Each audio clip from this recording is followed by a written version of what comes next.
Pinakamalakas na hari. Credit to the author. 1034-40.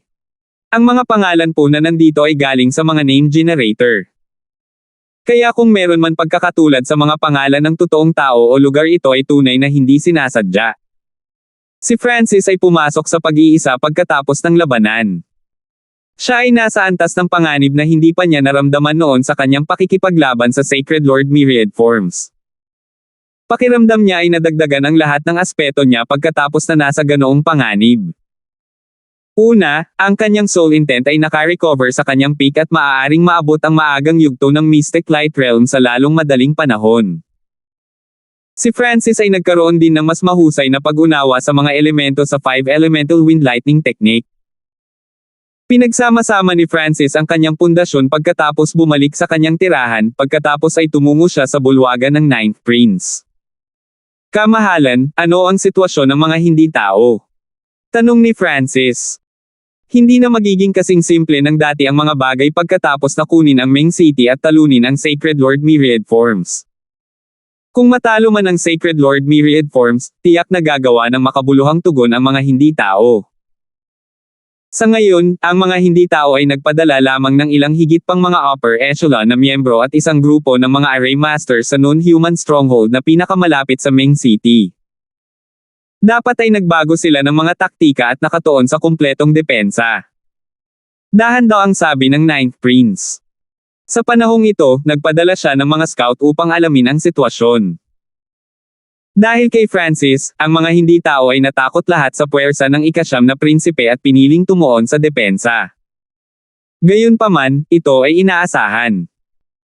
Dahil natalo ni Francis ang Sacred Lord Myriad Forms, ang mga hindi tao ay kailangang pumili ng depensa maliban kung handa silang magpadala ng isa pang eksperto sa parehong antas ng Sacred Lord Myriad Forms.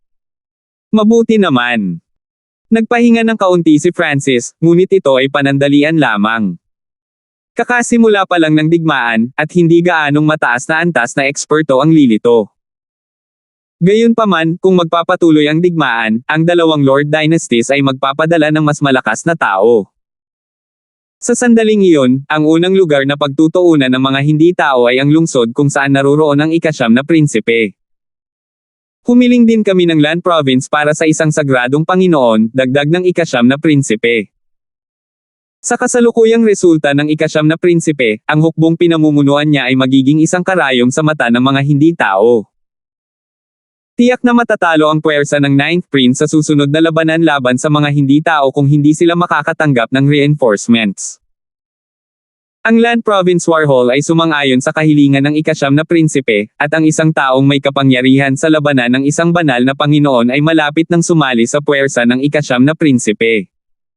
Tumango si Francis. Makakapag-relax siya kung may ibang tao na may kapangyarihang labanan ng isang sagradong Panginoon na sasali. Mag-ulat.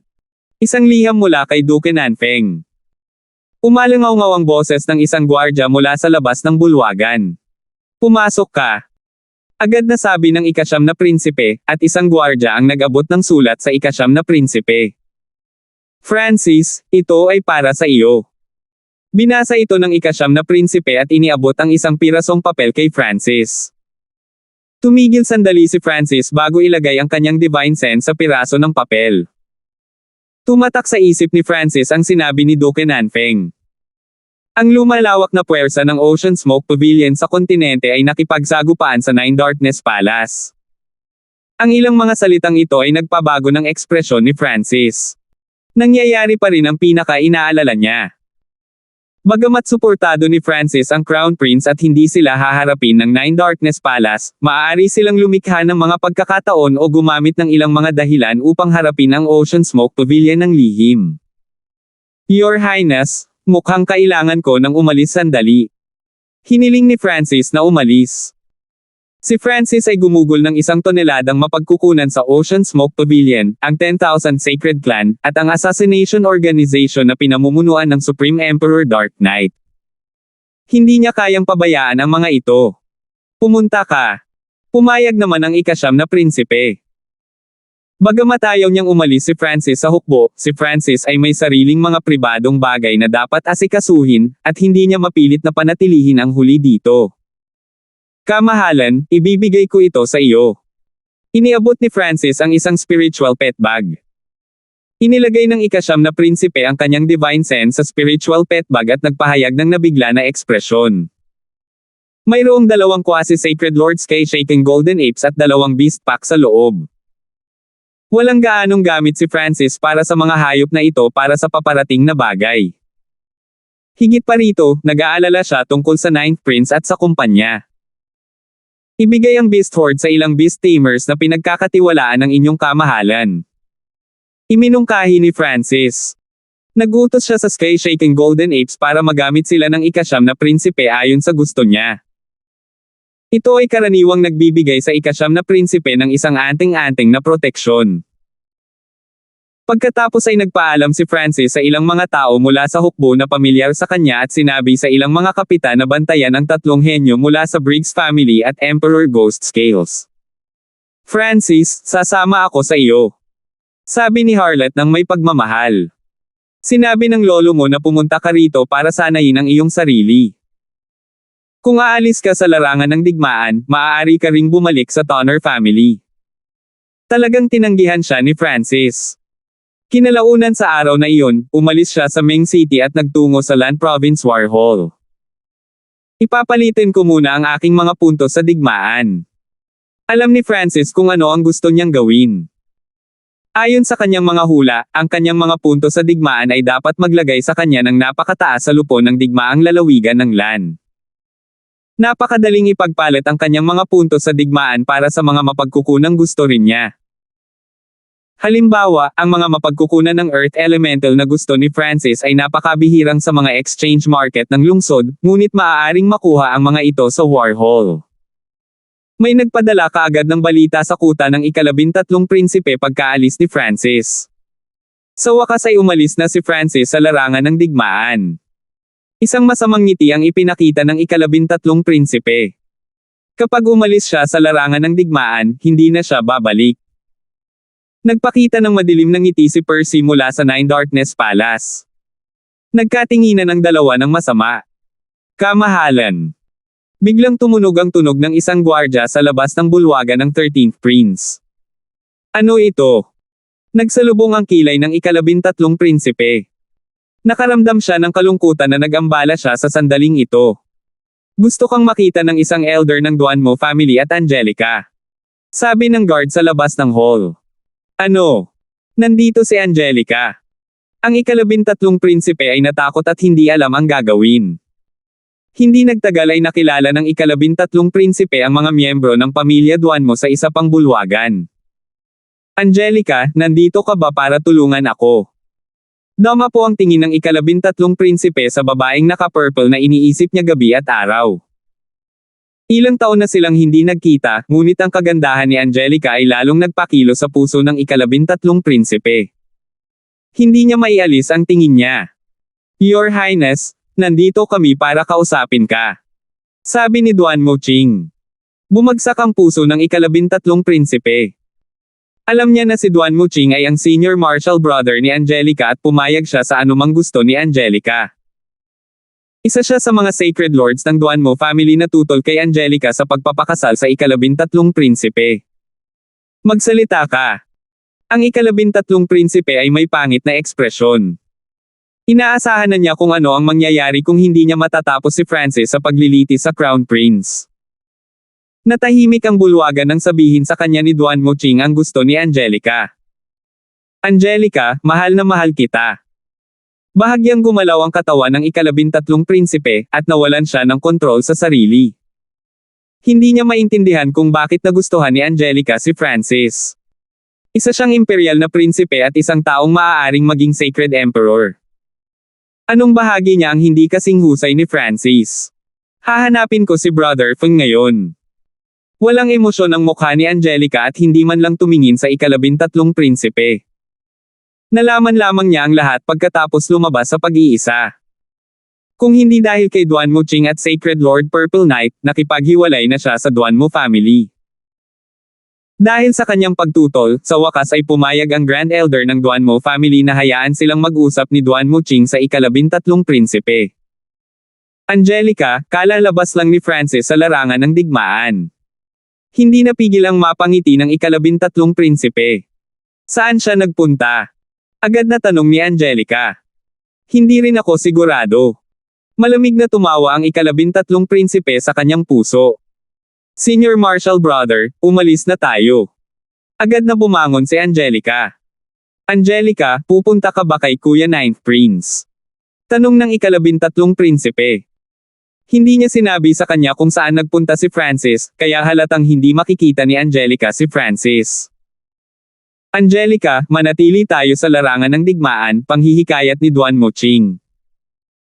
Bilang isang puwersang sumuporta sa ika-13 prinsipe, magiging masama kung ang ilang mga tao mula sa pamilya Duan Mo ay sumali sa panig ng ika-9 na prinsipe. Angelica, tiyak na babalik si Francis sa larangan ng digmaan, at dapat mong gamitin ang panahong ito para sanayin ang iyong sarili. Tumunog ang boses ni Purple Saint Partial Spirit.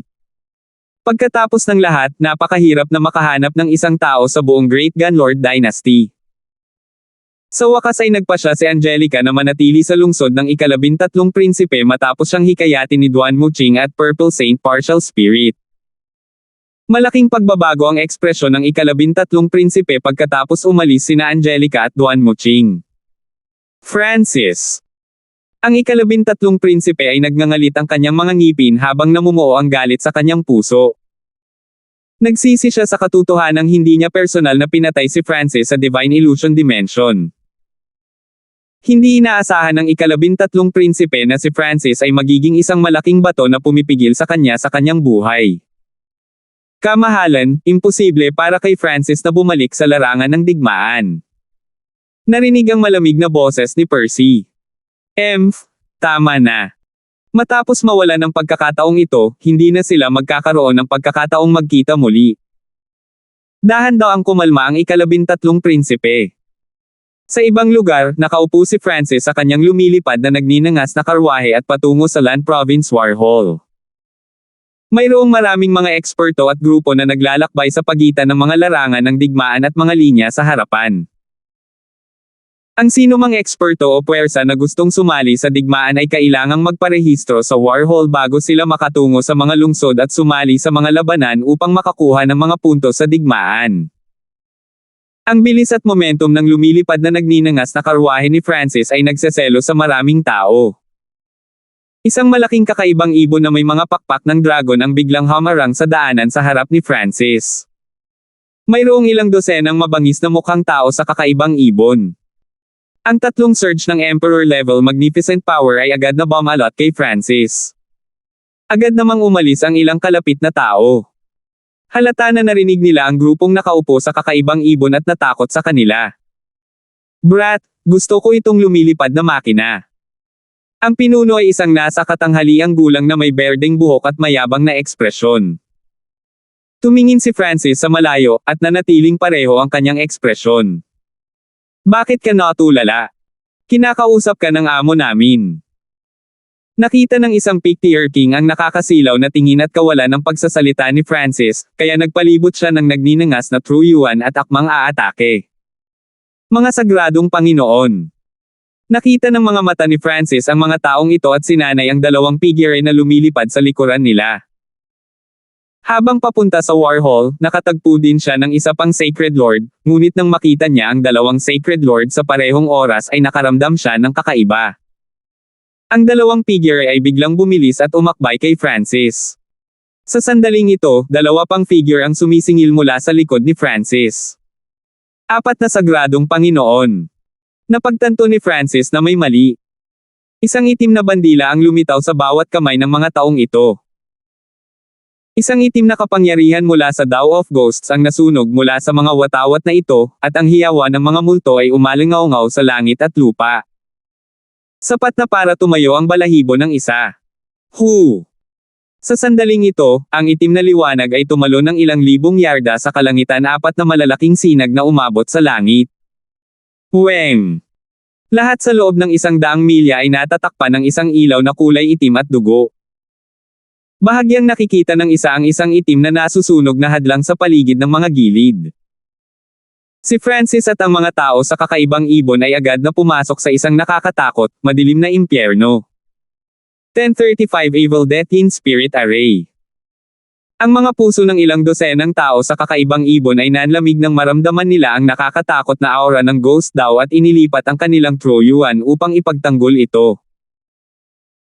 Ilang mga soberano at kalahating hakbang na mga hari ang gumawa ng kanilang makakaya upang pigilan ang pagguho ng masamang kapangyarihang ito, ngunit sa ilang sandali lamang, ang kanilang mga katawan ay naging puti-putla, at ang kanilang mga laman ay nagsimulang maglaho hanggang sa lumitaw ang unang kalansay. Sagradong Panginoon! Sagradong Panginoon, mangyaring iligtas kami! Agad na lumuhad ang nangungunang nasa katanghaliang gulang na lalaki at nagsimulang manginig.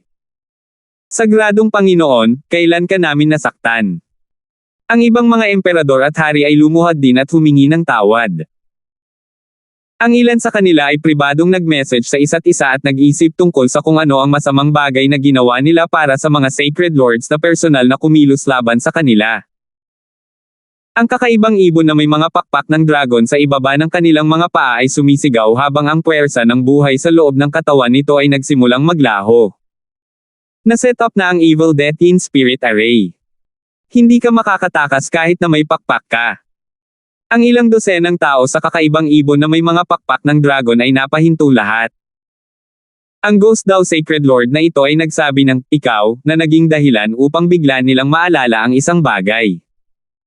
Napalingon sila sa may gintong buhok na binata sa likuran nila. Sagradong Panginoon, narito kami para harapin din siya. Sabi ng pinuno. Sagradong Panginoon, mangyaring palabasan kami. Tutulungan ka naming harapin ang brat na ito. Sumangayon naman ang iba. Hindi pinansin ng tatlong sacred lords at isang quasi-sacred lord malapit sa apat na sulok ng Evil Death in Spirit Array ang mag-asawang dosenang mga tao at tinitigan si Francis. Pinadala ka rito ng Nine Darkness Palace. Inalis ni Francis ang lumilipad na karwahe at lumipat sa gitna ng hanay ng walang emosyong ekspresyon. Nakatagpo siya ng isang pananambang pagkaraang matanggap ang sulat ni Duke Nanfeng. Halatang pinaghandaan na ang lahat ng ito. Nine Darkness Palace. Ang iba ay nakaramdam ng lamig mula sa ilalim ng kanilang mga paa nang marinig nila ang tatlong salitang ito. Para silang nasa isang eye cellar. Alam ng lahat kung paano kumilos ang Nine Darkness Palace sa Great Gunlord Dynasty. Hindi nila maisip kung ano ang ginawa ng kabataang ito para ipadala sa kanya ang Nine Darkness Palace ng tatlong Sacred Lords. Hindi mahalaga kung gaano karaming alam ng isang tao kapag malapit na silang mamatay. Ang isa sa kanila ay isang matandang lola na napapalibutan ng malamig na aura. Ang kanyang mukha ay maputlang puti na parang buto, at ito ay lubhang nakakatakot. Ang Evil Death in Spirit Array ay isang ghost daw killing array na nilikha ng upper echelon ng Nine Darkness Palace. Apat na walang kapantay na emperor ang magkakaroon ng kakayahang lumaban sa isang sacred lord sa ganitong hanay, at ngayon ay may tatlong sacred lords at isang quasi-sacred lord na namamahala dito. Ang pagpatay sa isang sacred lord sa mga unang yugto ng Mystic Light Realm ay magiging napakadali. Gamitin ang hanay ng pagpatay. Umungal ang isang sagradong Panginoon na nakasuot ng itim na baluti. Ang tatlong sacred lords at isang quasi-sacred lord ay nagsimulang mag-circulate ng isang espesyal na teknik, at itinutok nila ang kanilang mga palad sa nagninangas na bandila. Hu! Hu! Hu! Hindi mabilang na mga halimaw ang lumitaw sa loob ng kulay itim at dugong dimensyon ng impyerno. Mayroon silang masasamang ekspresyon at puting-puting kuko habang pinapatay nila ang lahat ng nabubuhay na nilalang sa loob ng hanay. Inatake ng isang halimaw ang isang tao sa kakaibang ibon, at nagsimulang mawala ang kanilang mga laman hanggang sa sila ay naging isang tumpok ng mga puting buto. Pang-apat kuya. Sigaw ng nangungunang emperador.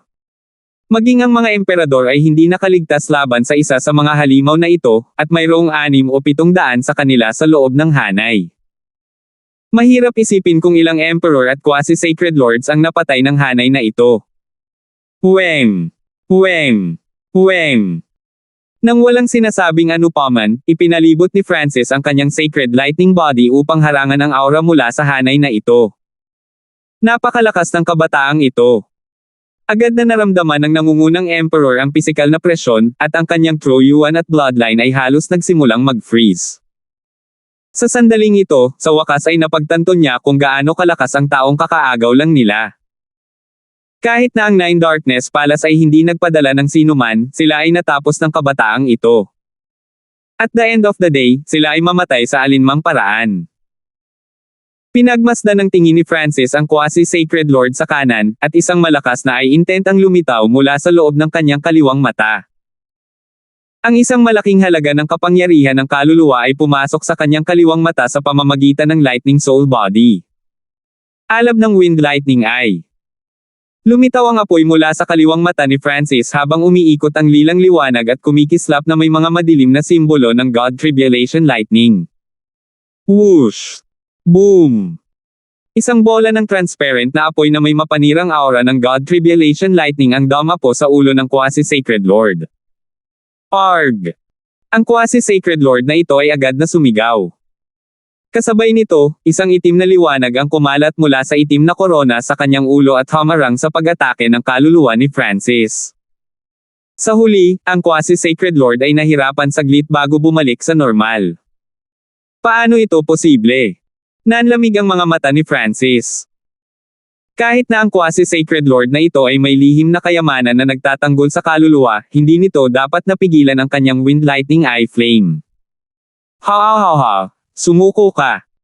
Ang Evil Death Yin Spirit Array na ito ay ginawa para sa iyo. Isang sacred lord na may lumang puting buhok ay tumawa ng masama habang naglalabas siya ng spatial undulation. Kaya ganyan yan. Tumingin si Francis kung saan nakatayo ang quasi-sacred lord at tila naiintindihan. Ang isang layer ng itim at pulang apoy ay konektado sa buong hanay at pinalibutan ng array flag na hawak ng quasi-sacred lord. Nang ang pag-atake ng kaluluwa ni Francis ay dumaong sa quasi-sacred lord na ito, ang hanay ay nakakuha ng ilan sa mga pinsala. Idinagdag sa katotohanan na mayroong isang lihim na kayamanan na nagtatanggol sa kaluluwa sa kanyang ulo, ang quasi-sacred lord ay nakaligtas. Higit pa rito, ang Evil Death Yin Spirit Array ay naglalaman din ng mga spatial na batas, na nangangahulugan na ang mga kakayahan sa espasyo ng Misty Spatial World ni Francis ay hindi magagamit dito. Gaya ng inaasahan, ang Nine Darkness Palace ay mahusay na nagplano ng pananambang na ito. Nagpadala sila ng 3 Sacred Lords at nagbabantay sa lahat ng galaw ni Francis. Francis, mamatay ka! Ang 4 na eksperto sa 4 na sulok ng Evil Death Yin Spirit Array ay nagpakalat ng array flag at kinokontrol ang Ghost Mist sa gitna ng array para atakihin si Francis ng buong lakas. Kung hindi mo ginamit ang God-slaying arrow, baka matagalan ka pang nakaligtas. Malamig na tumawa ang lalaking naka-black armor. Ayon sa intel mula sa larangan ng digmaan at ang puwersa ng ika-13 prinsipe, ginamit ni Francis ang God-slaying arrow upang talunin ang Sacred Lord Myriad Forms. Tila ang dahilan kung bakit nakaligtas si Francis hanggang ngayon ay dahil sa God-slaying arrow. Oh! Nagsimulang mag-isip si Francis. Matapos patayin ni Francis ang Nine Darkness Demonic Lord, ang Nine Darkness Palace ay hindi nagpadala ng anumang Sacred Lords pagkatapos niya, ngunit biglang nagkaroon ng 3 Sacred Lords at isang quasi-Sacred Lord ngayon. Tila naisip nila na ang God-slaying arrow reproductions na ginawa ni Francis ay totoong God-slaying arrows at wala na siya. Hindi mapigilan ni Francis ang mapangiti. Bagamat mayroon pa siyang 2 pang replika ng God-slaying arrow, sayang kung gagamitin niya ito sa maliliit na fries na ito. Arg! Ang Evil Death Yin Spirit Array ay pinakawalan ng buong lakas, at ilang hari at emperador na hindi kalayuan mula kay Francis ay naging pagkain para sa hanay. Physical Force Lightning Domain. Ang Sacred Lightning Body ni Francis ay agad na naglabas ng isang malakas na puwersa na nagpabagsak sa lahat sa loob ng ilang dosenang milya sa ilalim ng bombardment ng kidlat at grabidad. Ang kapangyarihan ng sinaunang kidlat ay sumanib din sa Sacred Lightning Body ni Francis at nalabanan ang mga multo at halimaw sa loob ng Evil Death Yin Spirit Array sa isang tiyak na antas. Shua! Weng! Agad na pinaikli ni Francis ang kanyang Physical Force Lightning Domain upang protektahan ang kanyang sarili ng may pinakamataas na kahusayan. Pagkatapos ng lahat, hindi pa ganap na natutunan ni Francis ang Physical Force Lightning Domain, kaya ang kapangyarihan nito ay hindi masyadong mahusay. Ang kaliwang mata ni Francis ay nakalock muli sa quasi-Sacred Lord. Ang iyong soul ay bloodline techniques ay walang silbi laban sa akin. Bagamat iyon ang sinabi niya, buong lakas pa rin niyang ipinalibot ang kanyang soul intent. Hihihi, sinong nagsabing gagamit ako ng soul ay bloodline techniques? Isang malamig na ngiti ang nabuo sa mukha ni Francis, at isang kakaibang kaguluhan ng kapangyarihan ng eye bloodline ang bumalot sa lugar kung saan nakatayo ang quasi-sacred lord. Shoo! Isang half-transparent spatial blade na kumikinang sa aura ng God Tribulation Lightning na hiniwa sa katawan ng quasi-sacred lord.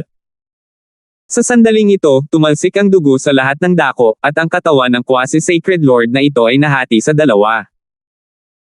Pagkatapos ay lumitaw ang isang itim na Yuan soul mula sa loob ng dalawang halves, ngunit ang Yuan soul na ito ay agad na hinaila sa array flag at pinagsama sa Evil Death in Spirit Array. Walang laman ang Space Eye Slash. Bumalik sa normal ang kaliwang mata ni Francis. Hindi pa niya gaanong ginagamit ang Void Space Eye Slash mula nang magsimula siyang muling mag-cultivate, kaya halatang hindi alam ng Nine Darkness Palace na may ganoong galaw si Francis. Sa kasalukuyang lakas ni Francis, halos sino mang nasa ibaba ng Sacred Lord ay papatayin ng kanyang Void Space Eye Slash. Gayunpaman, ang hakbang na ito ay halos ganap na walang silbi laban sa Sacred Lords dahil ang kanilang mga sacred bodies ay sumalungat sa Void Space Eye Slash. Iyon ang dahilan kung bakit bihirang gamitin ni Francis ang hakbang na ito. Ito. Ang mga ekspresyon ng tatlong Sacred Lords na namamahala sa hanay ay naging shock habang nanlamig ang kanilang mga puso. Paano niya nalaman ang mga physical eye bloodline techniques? Natigilan ng Sacred Lord na may puting buhok. Matapos mapatay ang isa sa apat na tao na namamahala sa Evil Death in Spirit Array, ang lakas ng array ay nabawasan ng husto at nagpakita ng mga palatandaan ng pagiging hindi matatag. Pumunta ka.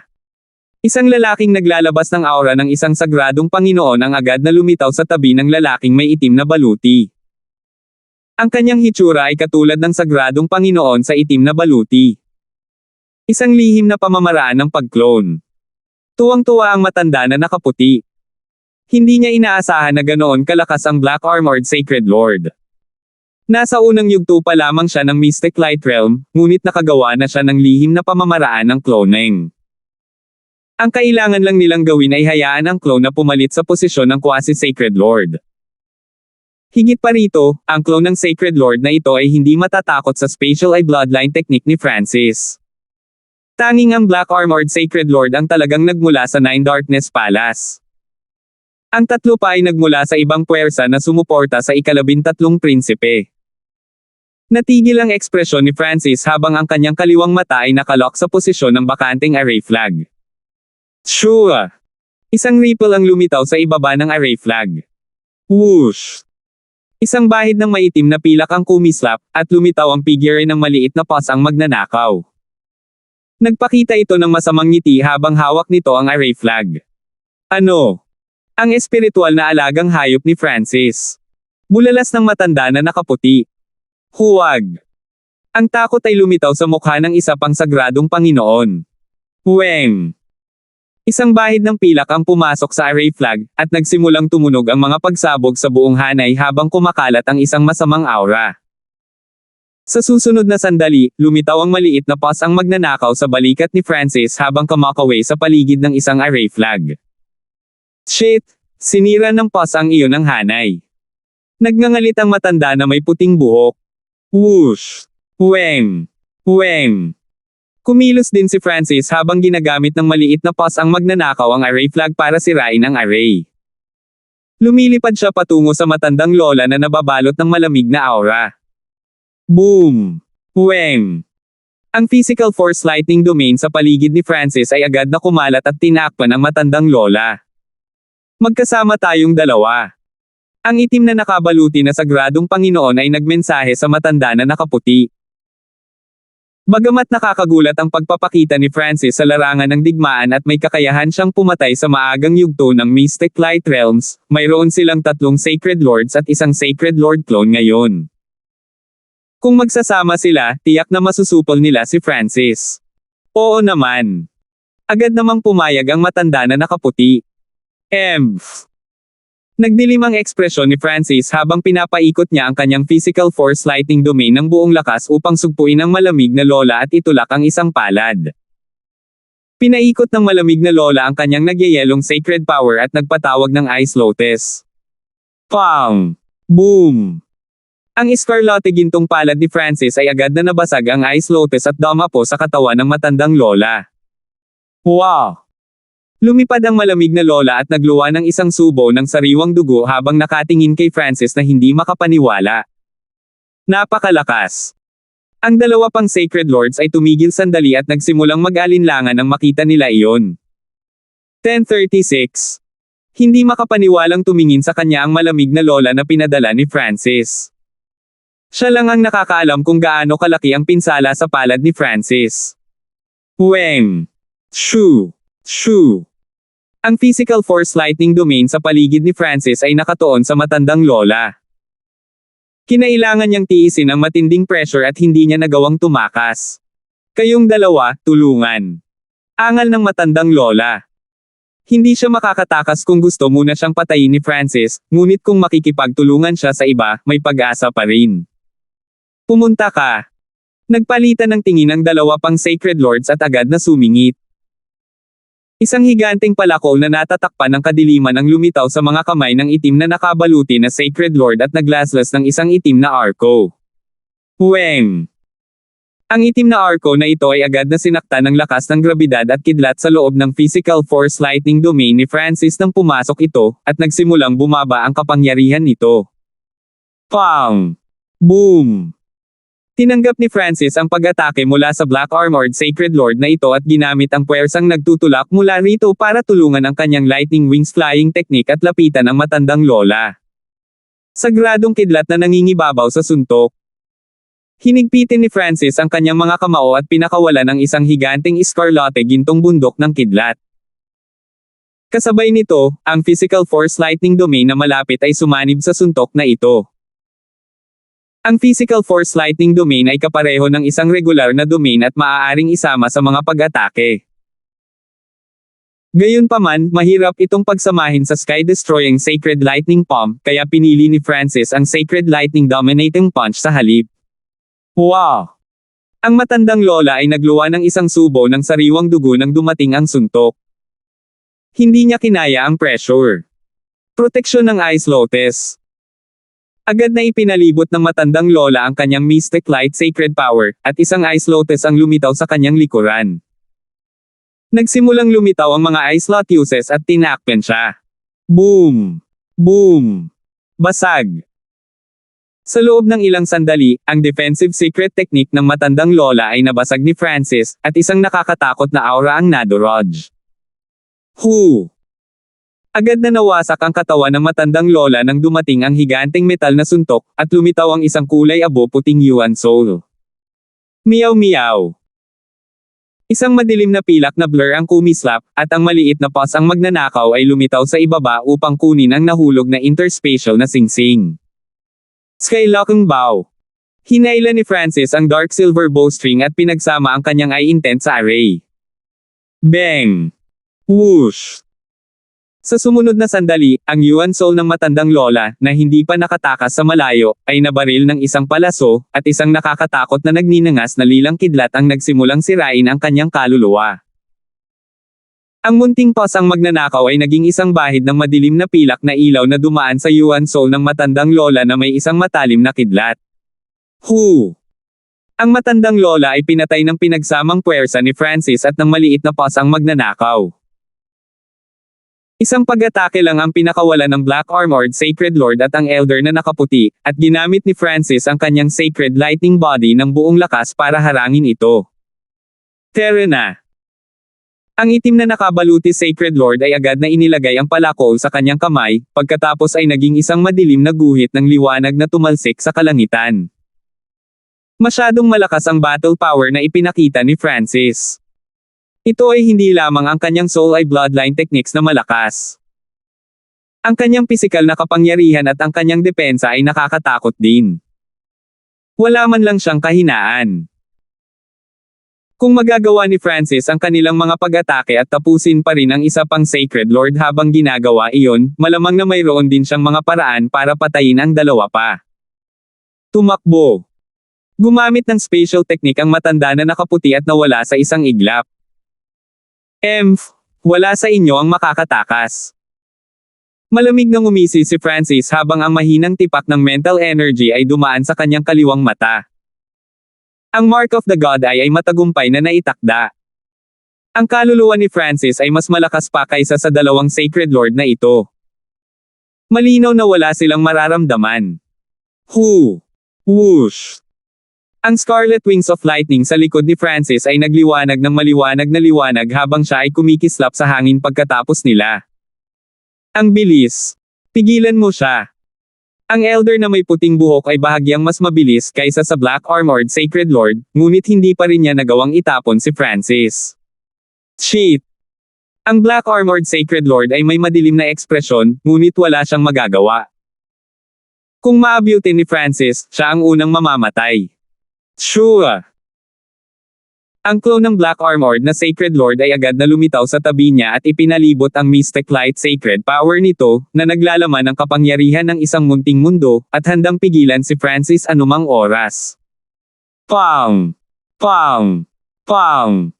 Inilibot ni Francis ang kanyang Sacred Lightning Body at tumago sa kapangyarihan ng Little World. Ang lakas ng clone ng Sacred Lord ay hindi napigilan si Francis, ngunit isang panganib sa buhay at kamatayan ang biglang nagsimulang tumila sa loob ng katawan nito. Boom! Na-trigger ng Sacred Lord clone ang lahat ng kapangyarihan nito at sumabog. Sagradong proteksyon ng kidlat.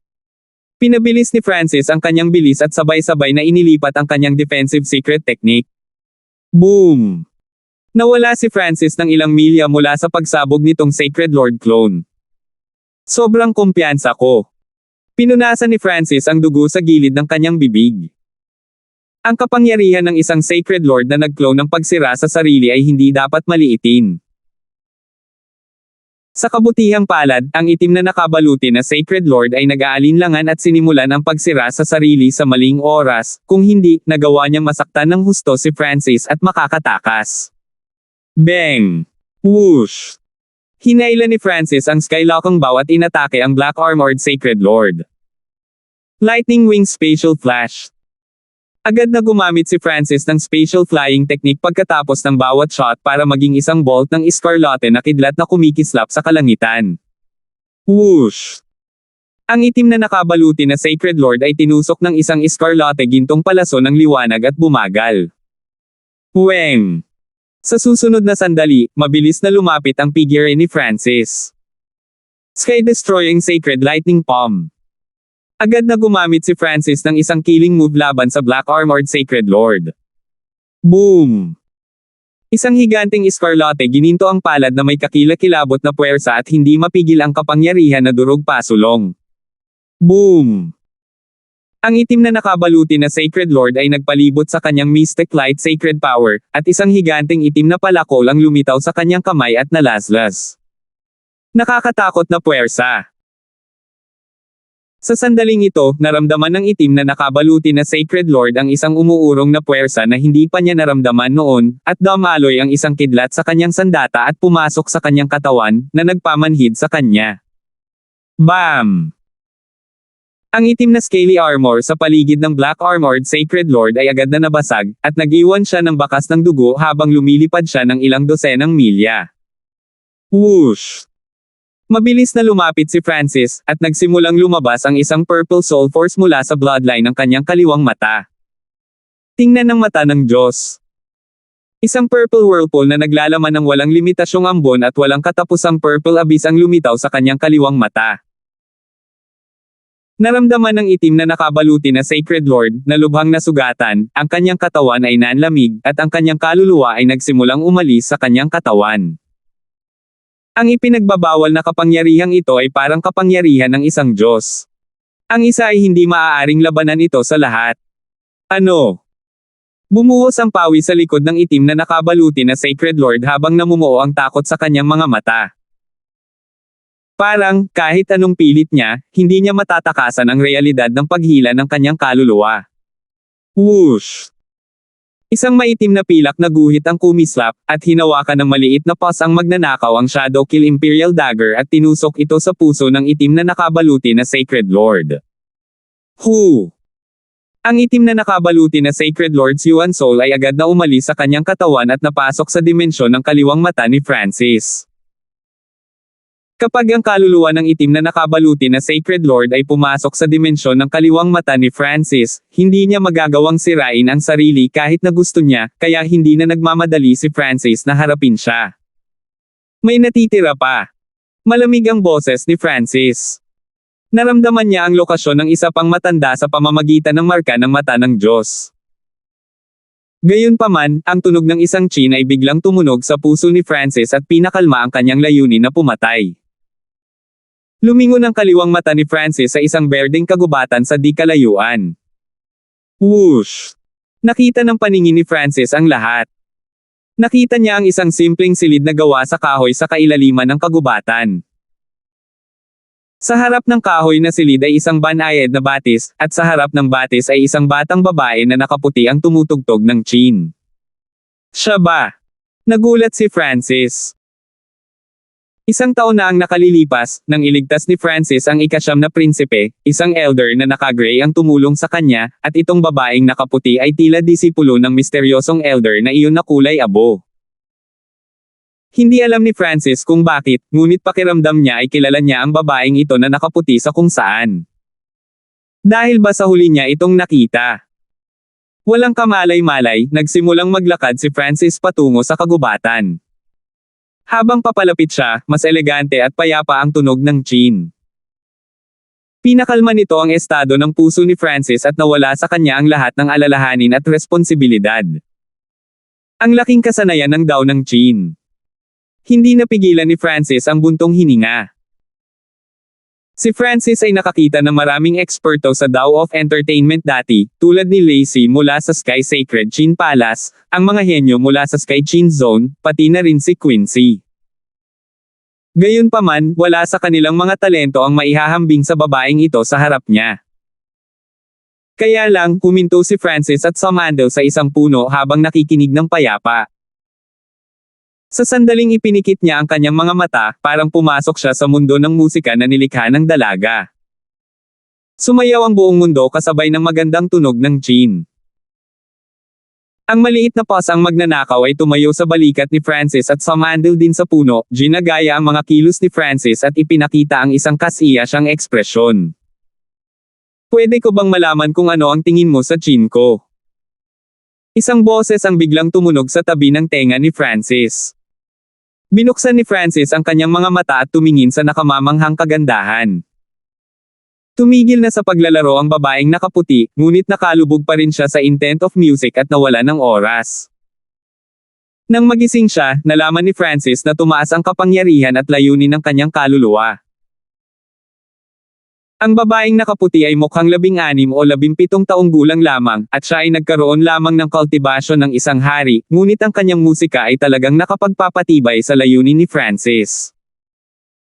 Hindi mapigilan ni Francis na lalo pang humanga sa kanyang kahusayan sa Dao of Music. I'm sorry for disturbing you. Wala akong alam sa musika, pero ang pagtugtog ng Qin mo ang pinakamagandang musikang narinig ko sa buhay ko. Tumingin si Francis sa babaeng nakaputi at huminto sandali bago tumawa at nagsalita. Hihihi, ang galing talaga magsalita ni young sir. Bahagyang ngumiti ang dalagang nakaputi at pinalabo ang paligid sa kanyang kagandahan. Nakaramdam siya ng hindi kilalang malapit na pakiramdam kay Francis. Ito ang dahilan kung bakit ipinagpatuloy niya ang pagtugtog ng Qin nang dumating si Francis. Tumigil sandali si Francis. Ang mga damit ng babaeng ito at ang kanyang kahusayan sa Dao ng Qin ay nagpaalala kay Francis ng puting figure mula sa kanyang mga alaala. Gayunpaman, ibang-iba ang aura at personalidad ng dalawa. Ang babaeng ito ay palakaibigan at puro mata, na para bang isa siyang diyosa mula sa ibang mundo. Ako si Francis. Tinulungan ako ng iyong Panginoon noon, at inaasahan kong pasalamatan siya ng personal. Nagpatuloy si Francis. Hindi pa bumabalik ang aking Panginoon. Kung ayaw mo, maaari kang maghintay sa kahoy na silid na ito. Ngumiti ang babaeng nakaputi. Mabuti naman. Baka magkaroon ako ng pagkakataon na marinig kang tumugtog ulit ng gin. Sabi ni Francis. Ang musika ng babaeng ito ay talagang makakatulong sa pag-iisip ni Francis at palakasin ang kanyang layunin. Higit pa rito, mula sa katotohanang sinabi ng babaeng nakaputi kay Francis na maghintay, nangangahulugan ito na malapit nang bumalik ang hindi masusukat na elder na kulay abo. Maaari lang akong tawagin ni young Sir Hanford na Queenie Lane. Biglang tumalikod si Queenie at nagpakita ng walang muwang ng ngiti. 10:37. Queenie. Nanlamig ang ekspresyon ni Francis. Ang maliit na paws ang magnanakaw ay biglang lumitaw sa balikat ni Francis at naghagis ng ilang lumang bronze coins sa hangin, ngunit umiling ito pagkatapos tingnan ang mga resulta. Ano ang tungkol dito? Naramdaman ni Queenie na si Francis ay nagbigay ng malaking kahalagahan sa mga salitang iyon. Wala lang, naramdaman ko lang na bagay sila sa iyo. Ngumiti si Francis at agad na sinabi. Nanghuhula lang ang munting paws ang magnanakaw ngunit sinabing walang conclusion. Kung ang babaeng nasa harap nila ay talagang si Quincy, dapat ay nalaman ito ng maliit na paws ang magnanakaw. Wow! Ang cute na pusa! Tiningnan ni Queenie ang maliit na paws ang magnanakaw ng may pagmamahal. Meow meow! Agad na nilamon ng maliit na paws ang magnanakaw ang mga barya pagkatapos ay umikot sa balikat ni Francis bago nag-pose pagkatapos marinig ang kanyang sinabi. Hahaha! Agad na napatawa si Queenie sa mga kilos ng maliit na magnanakaw na pusa. Tiningnan ni Francis ang masayang Queenie at inalis ang pag-iisip na siya si Quincy. Pumunta ang batang Sir Hanford sa larangan ng digmaan upang makakuha ng mga puntos sa digmaan. Nagsimulang mag-usap sina Queenie at Francis pagkatapos pumasok sa kahoy na silid. Nalaman ni Francis na sinundan ni Queenie ang kanyang Panginoon mula pa sa murang edad at hindi gaanong alam ang tungkol sa labas ng mundo. Si Queenie ay interesado rin kay Francis at tinanong siya tungkol sa ilang bagay. Paminsan-minsan ay sasabihin din sa kanya ni Francis ang mga kakaibang bagay na nangyari sa mundo. May fiancé ang batang Sir Hanford. Nagulat si Queenie. Sa hitsura nito, si Francis ay 21 taong gulang lamang. Kailangang malaman ng isang tao na ang mga normal na emperador ay may habang buhay na halos 10,000 taon. Hindi gaanong naisip ng marami ang tungkol sa kasal. Maaari mong sabihin iyon. Nag-isip si Francis, ngunit hindi niya alam kung paano sasagot. Nagkaroon ng kasunduan sa kasal sa pagitan nila ni Quincy, ngunit namatay na si Quincy, at sa kanyang bagong buhay, maaaring nakalimutan niya ang lahat sa kanyang nakaraang buhay. May kaugnayan pa ba siya kay Francis? Nagpakita si Queenie ng isang naguguluhang tingin. May isang bagay na gaya ng, masasabi mo na, para sa isang mapapangasawa. Actually, hindi ko pa siya nahahanap. Paliwanag ni Francis. Dapat narinig ni Lady Queenie ang tungkol sa 8 Great God Eyes, tama. Inalis ni Francis ang paksa. Naniniwala siya na dapat maging interesado si Queenie sa 8 Great God Eyes. Kailangan mo ng tulong ng may-ari ng Eyes of Samsara. Tanong ni Queenie sa nagulat na tono. Sa sandaling ito, nagsimulang dahan-daang lumakad ang isang nakatatandang kulay abo mula sa kagubatan. Tumigil si Francis at agad na tumayo. Hindi niya inaasahan na may lalapit sa kanila habang nagsasalita sila ng hindi niya nalalaman, ngunit pagkatapos, pinatunayan din ito ang lakas ng matanda sa gray. Senior, hindi sinasadyang dumating dito ang junior na ito. Lubos akong nagpapasalamat sa pagtulong mo sa amin sa Array Hall noong araw na iyon. Agad na sinabi ni Francis. Pagkatapos ng lahat, ang elder na ito ay napakalakas, at si Francis ay dumating sa kanyang teritoryo. Pinakamabuting ipaliwanag ang lahat. Guru, ang batang Sir Hanford na ito ay nagsabi na maaari kang tumulong sa paghahanap ng kanyang mapapangasawa. Agad na lumapit si Queenie at sinabi sa tonong nagmamakaawa. Ano? Natigilan si Francis. Parang tumama ang kidlat sa kanyang isipan habang nakatingin sa matanda na ito. Sigurado siyang hindi magsisinungaling si Lady Queenie sa kanya. Ibig sabihin, itong nakatatandang kulay abo ang may-ari ng mata ni Samsara. Minsan na siyang nakilala ni Francis, ngunit ang mga mata ng elder na ito ay normal, at hindi siya gumamit ng anumang batas ng samsara. Normal para kay Francis na hindi napagtanto.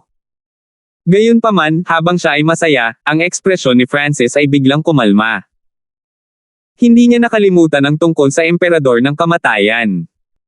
Kung ang may-ari ng mata ni Samsara ay ang nag-utos sa emperor ng kamatayan na patayin siya, kung gayon ang sitwasyon sa harap niya ay lubhang masama.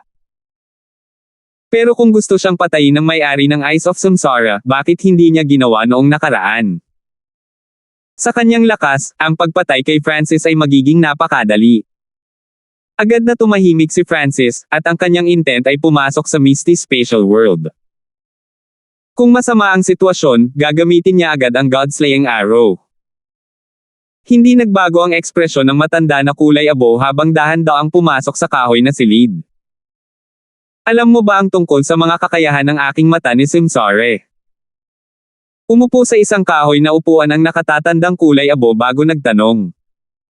May nakita ako sa Briggs family. Tumigil sandali si Francis. Hindi niya inaasahan na ang nakatatandang kulay abo ang unang magtatanong nito.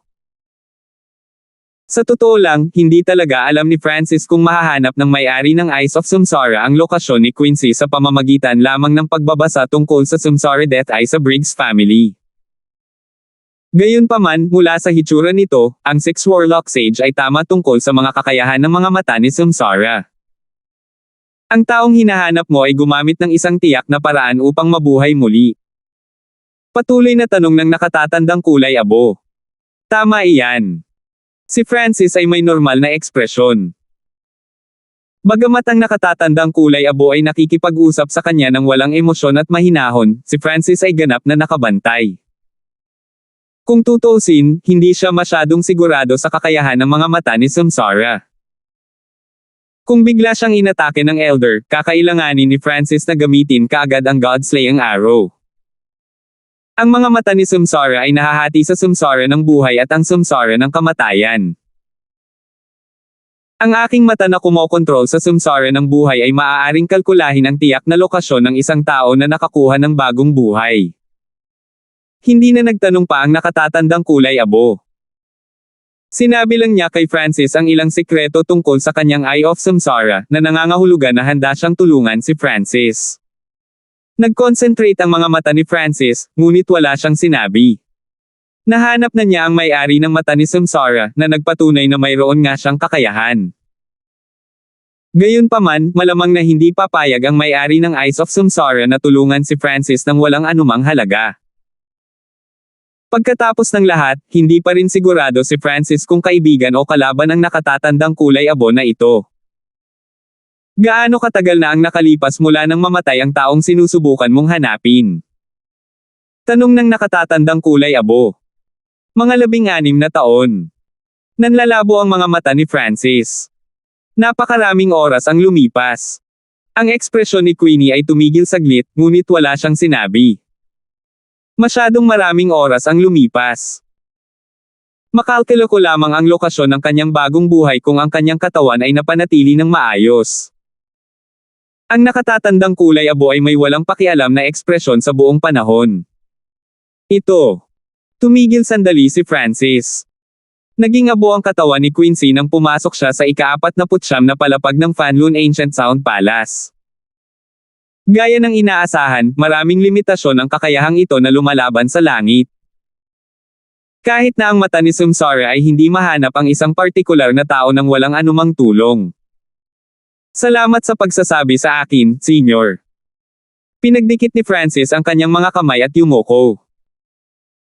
Kahit na ang Emperor of Death ay kamag-anak sa elder na may kulay abo, ang nakatatandang kulay abo ay nagsabi kay Francis ng sikreto ng mga mata ni Samsara at nalutas ang tanong sa kanyang puso. Mula ngayon, hindi na kailangang hanapin ni Francis ang may-ari ng Eyes of Samsara. Munting kaibigan, malamang na curious ka tungkol sa issue sa Emperor ng kamatayan, tama ba? Biglang ngumiti ang nakatatandang kulay abo, at muling naging maingat si Francis. Nakita ko siya 1,000 taon na ang nakalilipas at nag-iwan ng marka ng samsara sa kanya. Matapos siyang buhayin, ang emperador ng kamatayan ay nakiusap sa akin na bigyan siya ng pagkakataon na matupad ang kanyang mga nais. Nang makita na siya ay isang inapo din ng isa sa mga mata ng Diyos, binigyan ko siya ng pagkakataon. Mahinang sabi ng nakatatandang kulay abo. Hindi ko akalain na magagawang talunin ng little friend ang Emperor of Death, na naging mas malakas pa pagkatapos mamatay. Ang iyong mata ay may potensyal na hindi mas mahina kaysa sa 8 Great God Eyes. Ang nakatatandang kulay abo ay tumingin sa kaliwang mata ni Francis at sinabi sa isang tiyak na tono. Salamat sa pagpuri sa akin, Senyor. Ngumiti si Francis. Wala siyang masamang intensyon sa sinabi ng may-ari ng Eyes of Samsara. Sa halip, ang nakatatandang kulay abo ay mahinahong nagpapaliwanag ng issue tungkol sa emperador ng kamatayan. Higit pa rito, naramdaman din ni Francis na ang nakatatandang kulay abo ay interesado lamang sa kanyang kaliwang mata. Natupad na ang hiling ng junior na ito. May importante akong dapat asikasuhin, kaya aalis na ako ngayon. Kung may kailangan si senior sa hinaharap, gagawin ng junior na ito ang lahat para tumulong. Matapos malaman ang lahat, nagpaalam si Francis sa elder na kulay abo. Siya ay lubos na handa na bumuo ng isang magandang bono sa may-ari ng mata ni Samsara kung wala siyang masamang layunin. Hindi ka paalisin ng matandang ito, sabi ng nakatatandang kulay abo. Lady Queenie, sana marinig ko ang iyong chin sa hinaharap. Tumingin si Francis kay Queenie at nagpaalam. Meow meow. Ikinaway din ng maliit na paws ang magnanakaw ang kanyang mga paa. Guru, si young Sir Hanford ba ang taong may hinaing sa Emperor of Death? Tanong ni Queenie pagkaalis ni Francis, at tumango ang nakatatandang kulay abo. Biglang nagbago ang mga mata ni Queenie habang nakatingin siya sa direksyon kung saan patungo si Francis. Guru, pakiramdam ko may masamang mangyayari. Agad na lumapit si Queenie sa matanda sa gilid ni Gray. Nilinang niya ang daw ng libangan at ang daw ng buhay mula pa noong bata pa siya, at mayroon siyang mataas na pangunawa sa kanilang dalawa. Kaya naman nagtiwala siya sa kanyang sentido. Huwag kang mag-alala, nandito ako. Isang ngiti na may malalim na kahulugan ang isiniwalat ng nakatatandang kulay abo. Whoosh! Umupo si Francis sa lumilipad na nagninangas na karwahe at mabilis na tumakbo sa langit at lupa. Nakaramdam si Francis ng hindi kilalang kalungkutan pagkatapos umalis sa tirahan ng may-ari ng Eyes of Samsara. Huwag kang mag-alala tungkol dito. Mayroon akong mas mahahalagang bagay. Kinalma ni Francis ang kanyang sarili. Matapos mapigil, napagtanto ni Francis na ang elder na may puting buhok ay napakalayo, at patungo siya sa kabilang direksyon mula sa destinasyon ni Francis. Buhayin ko ang buhay mo mamaya. Kalmado ang ekspresyon ni Francis habang patungo siya sa Land Province War Hall.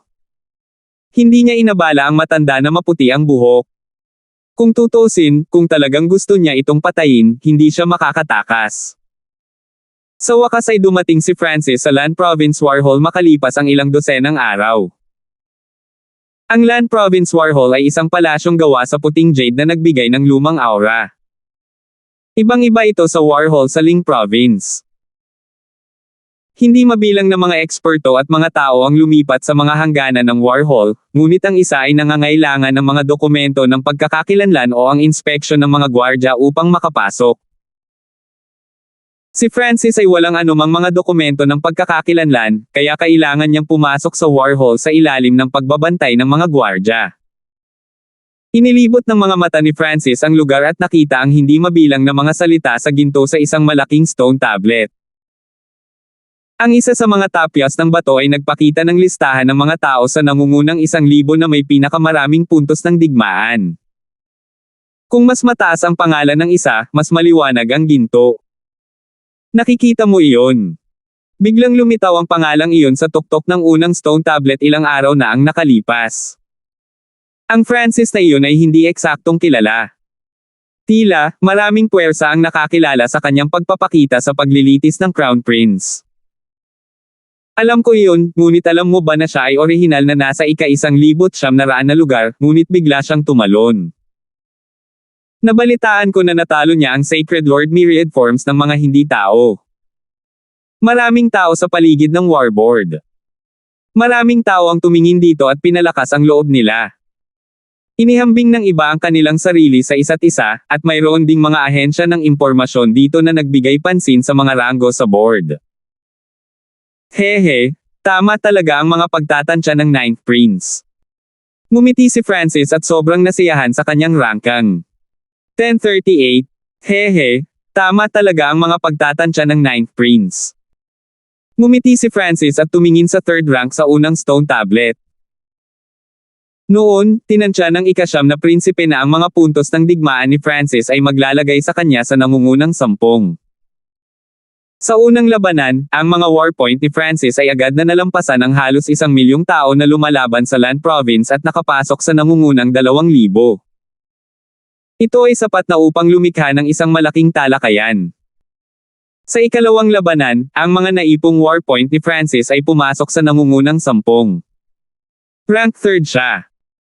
Bagamat hindi masyadong malaki ang pagkakaiba sa mga puntos ng digmaan sa nangungunang 5,000 sa warboard rankings, napakalaki ng pagkakaiba ng bawat tao sa nangungunang 100. Halos lahat ng nasa top 10 ay Sacred Lords. Kailangang malaman ng isang tao na ang isang sagradong Panginoon ay makakakuha ng malaking halaga ng mga punto ng digmaan bawat buwan sa pamamagitan lamang ng pagbabantay sa lungsod. Higit pa rito, ang digmaan ay hindi umabot sa antas kung saan ang magkabilang panig ay maglalaban anumang oras. Sa makatuwid, ang pagkakaiba sa mga punto ng digmaan sa pagitan ng mga Sacred Lord at ng iba ay napakalaki. Agad na ginulat ni Francis ang lahat sa pamamagitan ng paglampas sa Sacred Lords, na halatang nakataas ang atensyon ng maraming tao. Sinulyapan ito ni Francis bago sumunod sa gwardya sa lugar kung saan sila nagpapalitan ng mga mapagkukunan. Maraming tao dito na nagpapalitan ng resources. Bukod sa mga eksperto na nagpapalitan ng mga mapagkukunan, ang iba ay narito upang pamahalaan, ipamahagi, at ayusin ang mga mapagkukunan. Anong pangalan mo? Tanong ng isang matanda na may puting buhok sa harap ng isang mesa na natatakpan ng papel. Francis. Sagot ni Francis. Sinulyapan ng elder si Francis bago nagsimulang magbuklat ng makapal na libro, ngunit biglang huminto ang pagkilos ng elder, at tinitigan niya si Francis na may nakaumbok na mga mata. Ang mga taong nagpapalitan ng mga mapagkukunan at ang mga manggagawa ay agad ding huminto at tumingin kay Francis ng may pagtataka. Siya si Francis na ang ikatlong ranggo sa warboard rankings. Ano ang ginawa niya sa larangan ng digmaan upang makakuha ng napakaraming puntos ng digmaan? Mukhang bata pa siya. Siya ba talaga? Tinalakay ang ilan sa mga hari at emperador na nagpapalitan ng mga mapagkukunan sa malapit. Kahit na curious sila kay Francis, mas naghinala sila kung ang taong nasa harap nila ay ang tunay na Francis. Patunayan ang iyong pagkakakilanlan. Ang matanda na may puting buhok ay may solemn na ekspresyon. Ang mga mapagkukunan na maaaring makuha ni Francis ay hindi maliit na halaga, kaya ang elder na ito ay hindi nang ahas na maging mayabang. Hindi nila kilala si Francis, kaya hindi nila ibinukod ang posibilidad na may magpanggap na si Francis. Patunayan ang aking pagkakakilanlan. Tumigil si Francis. Paano niya mapapatunayan ang kanyang sarili? Sure. Isang parisukat na gintong token na may nakalagay na dragon ang lumitaw sa kamay ni Francis. Kinuha ng elder ang token sa kamay ni Francis at pinakiramdaman ito. Ito ang Imperial Sky Token ng Crown Prince. Nanginginig ang mga kamay ng elder habang ibinalik niya ang token kay Francis. Sumama ka sa akin. Bumangon ang matanda at sinabing. Pagkatapos ay sinundan ni Francis ang elder na ito at pumasok sa inner hall. Bahagyang natarante si Francis. Hindi ba't nagpapalitan lang ng resources? Hindi ba sila sumobra? Kung mas mataas ang ranggo, mas mahalagang mapagkukunan ang makukuha ng isa. Paliwanag ng matanda. Sa iyong kasalukuyang ranggo, maaari kang makakuha ng mga mapagkukunan na hindi maaaring makuha ng normal, ngunit mangangailangan ito ng higit pang mga punto ng digmaan, paliwanag ng elder kay Francis. Sinundan ni Francis ang matanda at nakarating sa isang bulwagan kung saan ang aura sa loob nito ay selyado. Isang gintong libro ang biglang lumitaw sa mga kamay ng matanda. Whoosh! Ilang gininto ang sinag ng liwanag ang bumaril mula sa gininto ang libro at nag-intertwine sa hangin, na bumubuo ng malaking screen. Ang hindi mabilang na mga item at ang bilang ng mga warpoint na kinakailangan upang bilhin ang mga ito ay lumabas sa screen. Ang mga item sa pinakatuktok ay nangangailangan ng pinakamaraming warpoint. Tiningnan ito ni Francis. Ang mga nasa itaas ay mga bihirang kayamanan o mga sandata sa antas ng langit. Ang pagbili ng alinman sa mga ito ay ubusin ang 70% ng kabuoang warpoints ni Francis. Ang unang pwesto ay kasalukuyang titulo ng Grand Duke. Hindi ito mabibili ni Francis kahit na ginugol niya ang lahat ng kanyang mga punto sa digmaan. Si Grand Duke ang pinakamataas na kapangyarihan sa ibaba ng sagradong emperador, at sila ang mga pinuno ng isang buong lalawigan. Sa paglipas ng panahon, makakakuha ng higit pang mga item.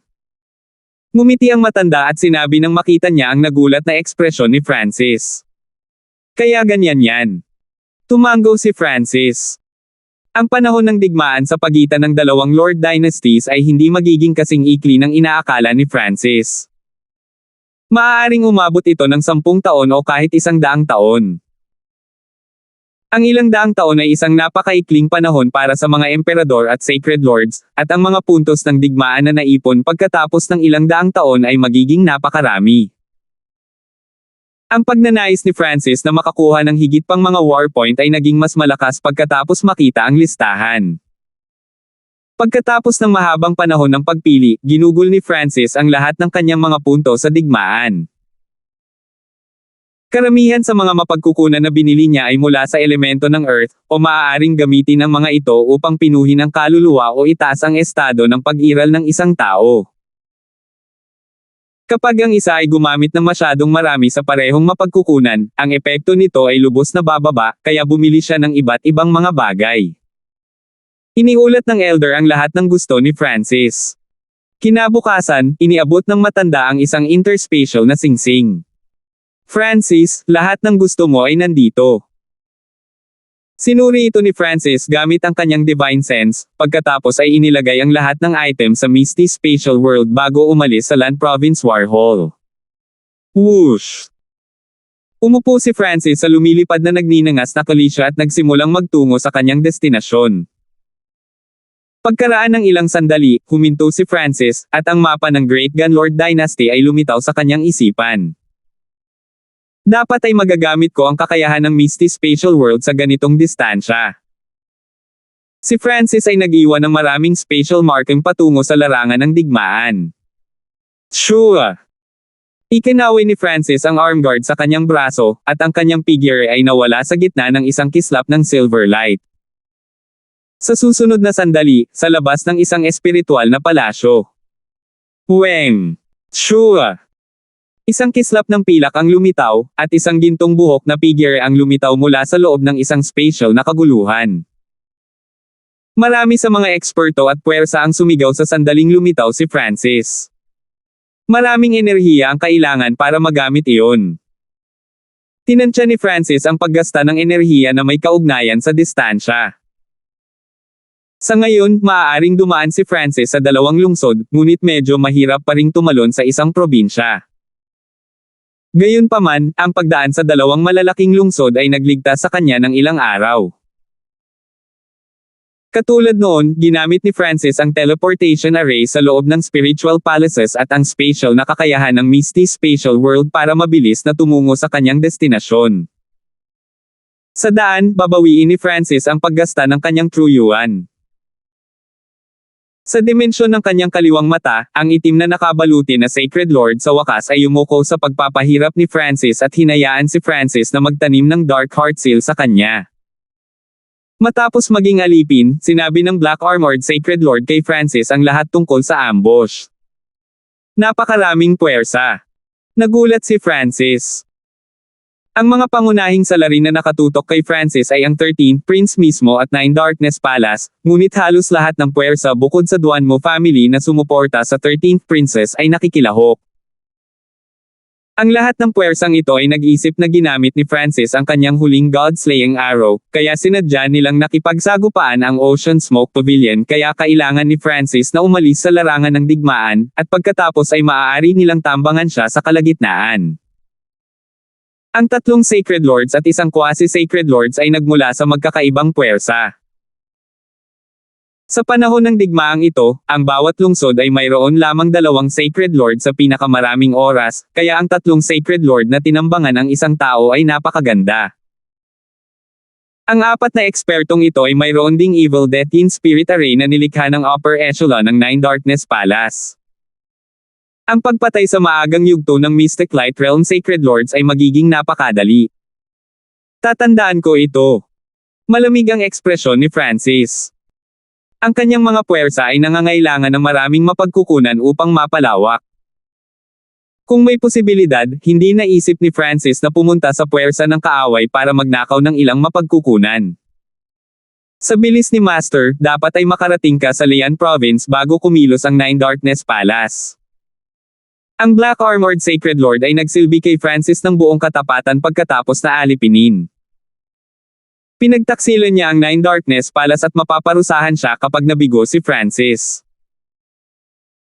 Gayunpaman, pagkatapos na samahan si Francis sa kanyang paglalakbay sa loob ng ilang sandali, nasaksihan ng Black Armored Sacred Lord ang mga kakayahan at nakatagong card ni Francis, kaya nagtiwala siya. Totoo iyon. Tumango si Francis at nagtungo sa Lian Province sa mas mabilis na bilis. Matapos mabigang patayin si Francis, ang elder na may puting buhok ay hindi magiging kasing bilis ni Francis kahit na bumalik siya sa pinakamabilis niyang bilis. Ang lalawigan ng Lian ay ang pinakamalayong probinsya kung saan pinalawak ang Ocean Smoke Pavilion, ngunit napigilan sila ng mga puwersang sumuporta sa ika-13 prinsipe. Sa isang sangay ng Ocean Smoke Pavilion na matatagpuan sa lalawigan ng Lian, ilang dosenang eksperto na nagal-inang ng Tao of Ghosts ang nakapalibot sa gusali. Kung hindi ako sasagutin ng sangay na ito ng Ocean Smoke Pavilion ngayon, hindi na magiging magalang ang Dark Sky Gate. Malamig ang tono ng isang payat na nasa katanghaliang gulang na lalaki. Ang itaas na echelon ay natipon sa loob ng sangay. Sacred Lord Dark Ghost, Dark Sky Gate, alam na ang totoo. Ano pa ang gusto mong sabihin namin? Ang pinuno ng sangay na ito ay isang elder na nakagree na nagsalita sa walang magawang tono. Masyadong malayo ang lalawigan ng Lian sa karagatan. Si Bichinyo at ang Old Monster Shoe ay mangangailangan ng ilang buwan bago makarating. Gayunpaman, kahit na dumating sila, hindi sila magiging kapaki-pakinabang. Ang Dark Sky Gate ay isa sa malalaking puwersa sa ilalim ng Nine Darkness Palace, at nag-specialize sila sa pangangalap ng intel. Isinasantibi ang sariling lakas ng Sacred Lord Dark Ghost, ang pangunahing issue ay ang Nine Darkness Palace sa likod niya. Kung nagmamadali ang Ocean Smoke Pavilion, maaaring direktang makialam ang Nine Darkness Palace. Hahaha, katotohanan ng mga miyembro ng Ocean Smoke Pavilion na nagnanakaw ng impormasyon mula sa Dark Sky Gate at pumatay sa mga pangunahing miyembro ng Dark Sky Gate. Ang Sacred Lord Dark Ghost ay may masamang ekspresyon. Grand Elder, kailan tayo kikilos? Naiinip na tanong ng isang elder sa tabi ng Sacred Lord Dark Ghost. Ginagawa nila ito para pilitin si Francis na lumayo sa larangan ng digmaan para ma-ambush nila siya sa kalagitnaan. Kapag namatay si Francis, ang kanyang mga puwersa ay yuyuko lahat sa Nine Darkness Palace. Hindi pa dumarating ang balita mula sa itaas. Nag-message ang Sacred Lord Dark Ghost. Magiging kakilakilabot ang sitwasyon kung tatapusin nila ang Ocean Smoke Pavilion nang hindi namatay si Francis. Mula sa pananaw ng Sacred Lord Dark Ghost, tiyak na patay na si Francis, ngunit hahayaan lamang sila ng Nine Darkness Palace na umatake kapag nakumpirma nilang patay na si Francis. Ngunit maaari pa rin nating makipaglaro sa kanila. Ang mga mata ng Sacred Lord Dark Ghost ay mayabang habang ikinakalat niya ang kanyang Sacred Lord Power at winasak ang lugar sa ibaba. Isang mundo ng kadiliman at madilim na berdeng apoy ang nagsimulang punan ang kalangitan sa loob ng ilang libong milya. Ang hindi mabilang na mga disipulo sa loob ng sangay ay natahimik, at naramdaman nila ang kanilang mga bloodline at ang True Yuan ay nag-freeze. Wala ni isa sa kanila ang makapagsalita. 1039. Isang mundo ng kadiliman at madilim na berdeng apoy ang nagsimulang punan ang kalangitan sa loob ng ilang libong milya. Ang hindi mabilang na mga disipulo sa loob ng sangay ay natahimik, at naramdaman nila ang kanilang mga bloodline at ang True Yuan ay nag-freeze. Wala ni isa sa kanila ang makapagsalita. Kumilos na ang Sacred Lord Dark Ghost. Nanginginig ang nakaberdeng nakasuot na elder sa loob ng bulwagan habang napuno ng gulat ang kanyang mga mata. Kakaiba ang naramdaman ng matanda na nakasuot ng berdeng damit.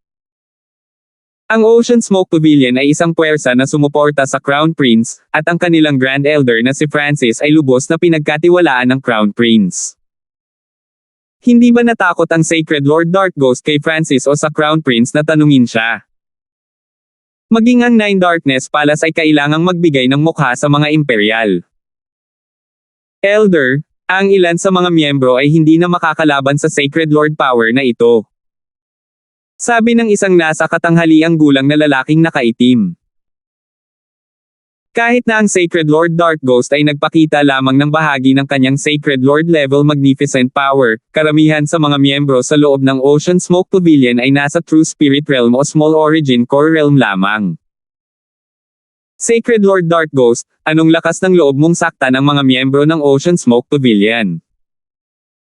Ang matanda na nakasuot ng berdeng damit ay umungal, at ang ilang dosenang upper echelon na miyembro ng Dark Sky Gate sa langit ay humagalpak sa tawa. Hahaha, kung ang Ocean Smoke Pavilion ay maaaring makapinsala sa mga pangunahing miyembro ng Dark Sky Gate, bakit hindi ko maaaring saktan ang mga miyembro ng Ocean Smoke Pavilion? Lumitaw ang pagiging mapaglaro sa mukha ng Sacred Lord Dark Ghost. Boom! Ang Sacred Lord level magnificent power na sumasakop sa hall ay biglang lumakas. Sino ito? Parang may naramdaman, agad na lumingon si Sacred Lord Dark Ghost. Who? Whoosh! Isang kidlat na eskarlata ang bumungad sa kanya. Isang nakakatakot na pisikal na puwersa ang lumitaw ng malapit na ang kidlat, na naging dahilan upang umubo ng dugo ang ilang dosenang upper echelon na miyembro ng Dark Sky Gate at napilitang umatras. Dark Flower Ghost Flame. Agad na umatake ang Sacred Lord Dark Ghost nang maramdaman niya kung gaano kalakas ang kalaban. Ang hindi mabilang na madilim na berdeng apoy ng multo ay nagsimulang tumaas sa paligid niya, na bumubuo ng isang malaking malagim na bulaklak ng multo na lumutang pasulong na may nakakatakot na masamang puwersa. Bastos ka! Ang bilis ni Francis ay nanatiling pareho. Pinaikot niya ang kanyang Wind Lightning True Yuan habang pinalalapit ang kanyang kapangyarihan sa kanyang Sacred Lightning Body sa kanyang palad, at nagpakawala siya ng isang malaking escarlate gintong phantom ng palad. Boom! Boom! Boom! Laban sa kombinasyon ng Sacred Lightning Body at ang kidlat na True Yuan, ang madilim na berdeng bulaklak ay agad na nabasag. Pang! Boom! Ang natitirang puwersa mula sa palad ni Francis ay nagpalipad ng Sacred Lord Dark Ghost ng ilang milya.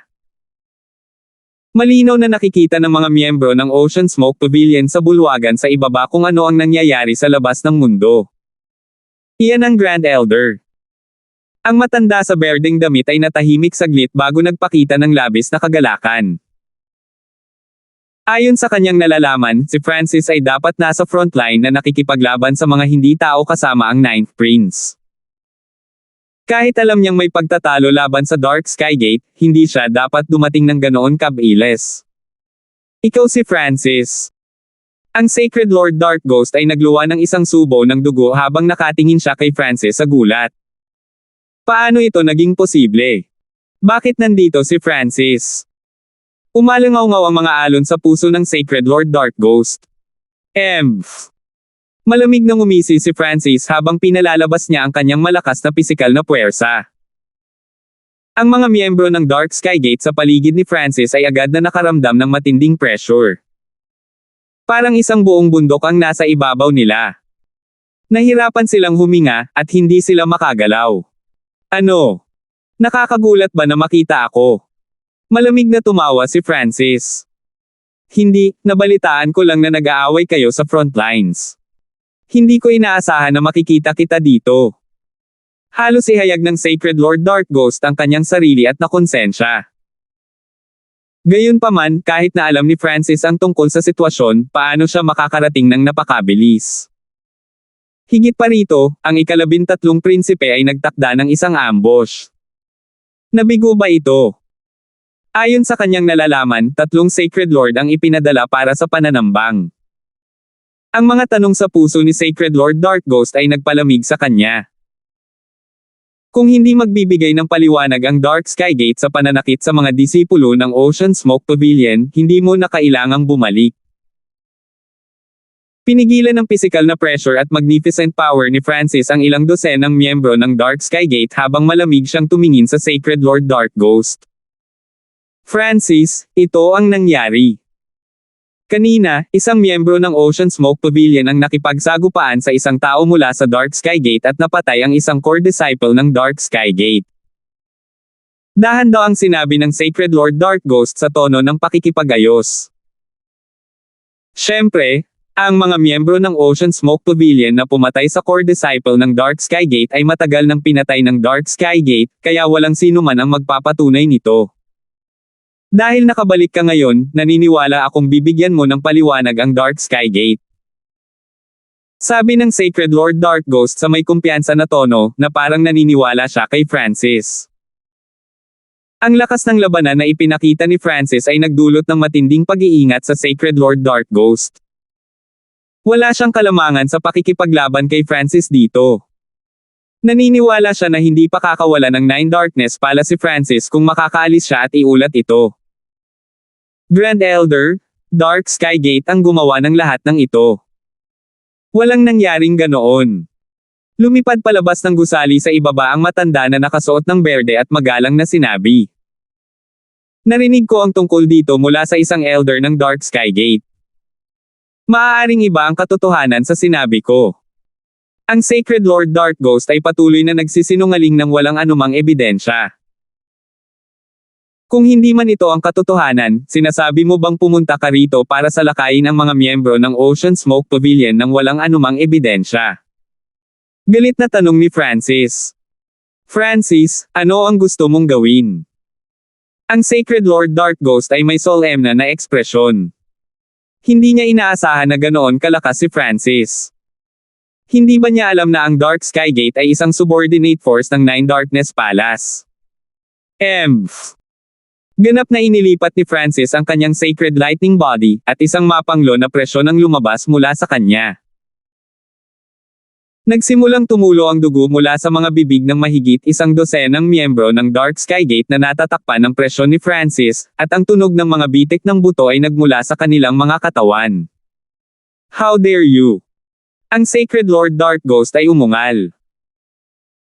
Ibinaba niya ang kanyang ulo kay Francis, ngunit ang huli ay hindi nagbigay ng anumang mukha sa kanya at ginamit pa niya ang kanyang mga nasasakupan upang pagbabantaan siya. Ang mga taong ito ay mula sa gitna hanggang sa mataas na echelon ng Dark Sky Gate. Ang ganitong mga pagkalugi ay sapat na para mahulog ang Dark Sky Gate sa loob ng 1,000 taon. Wala ka talagang magandang memorya. Nagdilim ang ekspresyon ni Francis habang pinapaikot niya ang kanyang apoy ng kidlat ng hangin at pinalapot ito sa kanyang palad. Boom! Huweng! Huweng! Isang malaking eskarlate gintong palad ng kidlat ang tumulak pasulong. Kapansin-pansing nagbago ang ekspresyon ng Sacred Lord Dark Ghost. Ang kapangyarihang nakapaloob sa palad na ito ay mas malakas pa kaysa sa huli. Whoosh! Isang itim na kalasag na may mga mukha ng multo ang lumitaw sa harap ng Sacred Lord Dark Ghost. Huweng! Ang itim na liwanag ay nagmula sa itim na kalasag, at nabuo ang isang masungit na mukha. Boom! Ang itim na mukha ng multo ay sumama sa eskarlate gintong palad ng kidlat ni Francis. Anong kapangyarihan? Nakaramdam ng nakakatakot na puwersa ang Sacred Lord Dark Ghost, at nagsimulang manginig ang kanyang mga kamay. Nagsimula na ring magdilim ang masungit na mukha ng multo sa itim na kalasag. Boom! Agad na nabasag ang masungit na mukha ng multo, at muling pinalipad ang Sacred Lord Dark Ghost habang natatakpan ng mga paso ang kanyang katawan. Francis, talagang magiging mapuwersa ka at hindi magsasabi ng mga bagay ng may dahilan. Gumapang ang Sacred Lord Dark Ghost at mabangis na sinabi. May alam ka pa ba tungkol sa dahilan? Sumunod si Francis habang pinapaikot niya ang kanyang pisikal na puwersa at ang kanyang kapangyarihan ng Wind Lightning. Lumitaw ang takot sa puso ni Sacred Lord Dark Ghost habang tinitingnan niya ang malakas na Francis. Sa dalawang maikling palitan lang, alam ng Sacred Lord Dark Ghost na hindi siya ang kakampi ni Francis. Francis, may kasalanan ang Dark Sky Gate. Handa kaming bayaran ang Ocean Smoke Pavilion para sa anumang pagkalugi. Agad na sabi ng Sacred Lord Dark Ghost. Sa pagharap sa makapangyarihang Francis, magagamit lamang ng Sacred Lord Dark Ghost ang pamamaraang ito. Pagsisisihan mo ito, Francis. Ang Sacred Lord Dark Ghost ay nagngangalit ang kanyang mga ngipin at nagmura sa kanyang puso. Pagkatapos ay bayaran mo ako ng Primal Crystal Stones. At dahil sinabi mo na ang mga miyembro ng Ocean Smoke Pavilion ay nagpunta upang magnakaw ng impormasyon mula sa Dark Sky Gate, hayaan ang Elder na ito mula sa Ocean Smoke Pavilion na bisitahin ang Intel Headquarters ng Dark Sky Gate. Napaka-dominante ng tono ni Francis habang binibigay niya ang kanyang mga hinihingi. Hindi niya binigyan ng pagkakataon si Sacred Lord Dark Ghost na sumagot. Fine. Hindi nakaimik si Sacred Lord Dark Ghost at pumayag na lang matapos magngangalit ng mahabang panahon. Salamat, Grand Elder. Yumuko ang matanda na nakasuot ng berde.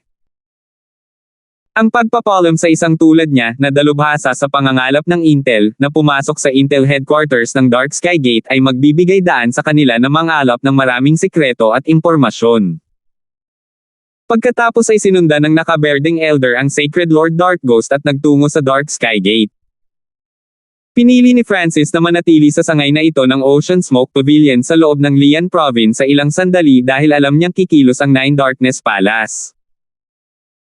Ilang mahalagang mapagkukunan na may mga elemento ng apoy, hangin, at kidlat ang lumitaw sa mga kamay ni Francis sa loob ng Misty Spatial World. Ang mga elementong ito ay nagsanib sa dimensyon ng Crystal Core ni Francis. Kahit sinong quasi-sacred lord ay may kakayahang subukang makapasok sa Mystic Light Realm. Ang truyuan na dimensyon at estado ng pag-iral ni Francis ay natugunan na ang mga pangunahing kinakailangan upang maging isang sagradong Panginoon, ngunit ang kanyang pangunawa ay medyo hindi pa rin nawawala. Gayunpaman, kung ang dalawang iba pang aspeto ni Francis ay sapat na mataas, kung gayon ay maaaring baliwalain ni Francis ang pagkakaiba sa pag-unawa at gamitin na lamang ang 100 Origin Sacred Honey para makalusot. Habang nilinang ni Francis ang 5 Elemental Wind Lightning Technique, pinag-aralan din niya ang mga diskarte sa eye bloodline, mga teorya ng kaluluwa, at kung paano maunawaan ang kapangyarihan ng God Tribulation Lightning. Wala pang 10% ng God Tribulation Lightning ang nananatili sa Demigodhead. Napabuntong hininga si Francis. Ang kapangyarihan ng God Tribulation Lightning ay ang kanyang pagpatay na hakbang, at ito ay nakatulong sa kanya sa maraming mga panganib. Masayang bumalik ang nakaberdeng matanda pagkaraan ng ilang araw. Ano ang nakuha mo? Tanong ni Francis pagkatapos lumabas sa pag-iisa. Ang Dark Sky Gate ay isang intel agency para sa Nine Darkness Palace. Kahit na gusto ng mga miyembro na itago ang ilang mga lihim, ang nakaberdeng nakasuot na elder ay dapat na nalaman ng maraming mahahalagang impormasyon dahil walang sapat na oras para itago nila ang lahat. Marami pang nakatagong tanggulan ang Nine Darkness Palace. Nalaman ko rin ng kaunti ang mga aksyon nila. Hindi binaygo ng nakaberdeng nakasuot na elder si Francis. Marami siyang nakuhang impormasyon. Higit pa rito, ang Nine Darkness Palace ay nagpadala ng 2 early-stage Mystic Light Realm Sacred Lord sa Kang Ocean mahigit 1 taon na ang nakalipas. Nagpatuloy ang nakaberdeng matanda. Kailangang malaman ng isa na ang ika-13 prinsipe ay nagpadala lamang ng 3 unang yugto ng Mystic Light Realm Sacred Lords upang patayin si Francis. Sino ang nakakaalam kung bakit ipinadala ng Nine Darkness Palace ang 2 Sacred Lords na ito? Ang karagatan ng Kang. Nagsimulang mag-isip si Francis. Marahil nalaman nila ang tungkol sa background ni Godfrey. Nine Darkness Palace ay nakatalaga sa pagkakaroon ng kapangyarihan ng Evil God. Ang tinig ng Black Armored Sacred Lord ay tumunog mula sa loob ng Misty Spatial World. Hindi maganda, ang True Martial Sacred Land. Kapansin-pansing nagbago ang ekspresyon ni Francis. Sa Kang Ocean, malapit sa True Martial Island Zone, dalawang malamig na figure na nakaitim ang lumutang sa ibabaw ng walang limitasyong karagatan. So, ito ang True Martial Island Zone. Isang lalaking may pulang buhok at itim na robe ang naglatag ng kanyang divine sense na may malamig na tingin. Hindi ko inasahan na ang mababang ranggo na lugar ay magbubunga ng isang henyo tulad ng Godfrey. Ang isa naman ay isang malamig na babae na nakaitim na damit, at nagsalita siya sa walang emosyong tono. Kung hindi dahil sa katotohanan na ang Ocean Smoke Pavilion ng brat na si Francis ay sumakop sa lugar ng karagatan, ang puwersa ng Nine Darkness Palace ay makakapag-expand sa lugar na ito. 1040.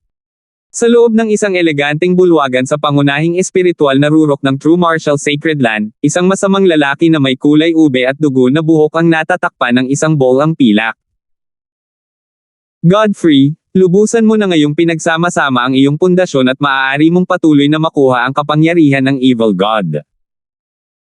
Ang nasa sabik na boses ng Evil God Mental Thought Body ay tumunog mula sa katawan ni Godfrey.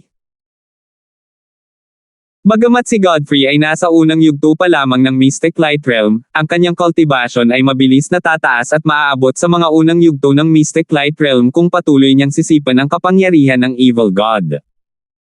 Nagtataka ako kung gaano kalakas si Francis. Binuksan ni Godfrey ang kanyang mga mata na kulay dugo at tumingin sa malayo.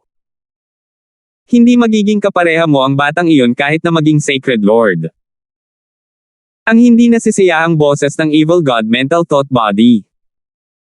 Si Godfrey ay may kapangyarihan ng isang Evil God, ngunit iniisip pa rin niya ang isang normal na tao bilang kanyang kalaban. Dahil dito, ang Evil God Mental Thought Body ay labis na namumuhi. Boom! Boom! Boom! Umalangaw-ngaw mula sa labas ng mundo ang malalakas na unos habang ang nakakatakot na pagdagsa ng kapangyarihan ng demonyo ay pumuno sa hangin, at dalawang figurang nakaitim ang pumasok sa gitna ng sagradong lupain. Lahat ng mga eksperto sa dalawang pangunahing spiritual peaks at 33 side spiritual peaks sa loob ng True Martial Sacred Land ay nagulat, at maraming makapangyarihang divine senses ang nagsimulang lumitaw. Sino ang nangahas na pumasok sa gitna ng sagradong lupain? Ang isang sinaunang emperador mula sa Mystic True Sacred Clan ay agad na umungal, at isang elder na may puting buhok at isang makapangyarihang emperor-level magnificent power ay bumangon sa hangin. Isang babaeng nakasuot ng itim na damit ay lumipad din palabas mula sa Thousand Darkness Sacred Clan na may kislap ng itim na liwanag. Ito ang sinaunang emperador mula sa Mystic True Sacred Clan ay nanginginig habang nakatingin sa dalawang figurang nakaitim na lumulutang sa hangin. Pakiramdam niya ay isa siyang langgam laban sa dalawang supreme figure na ito.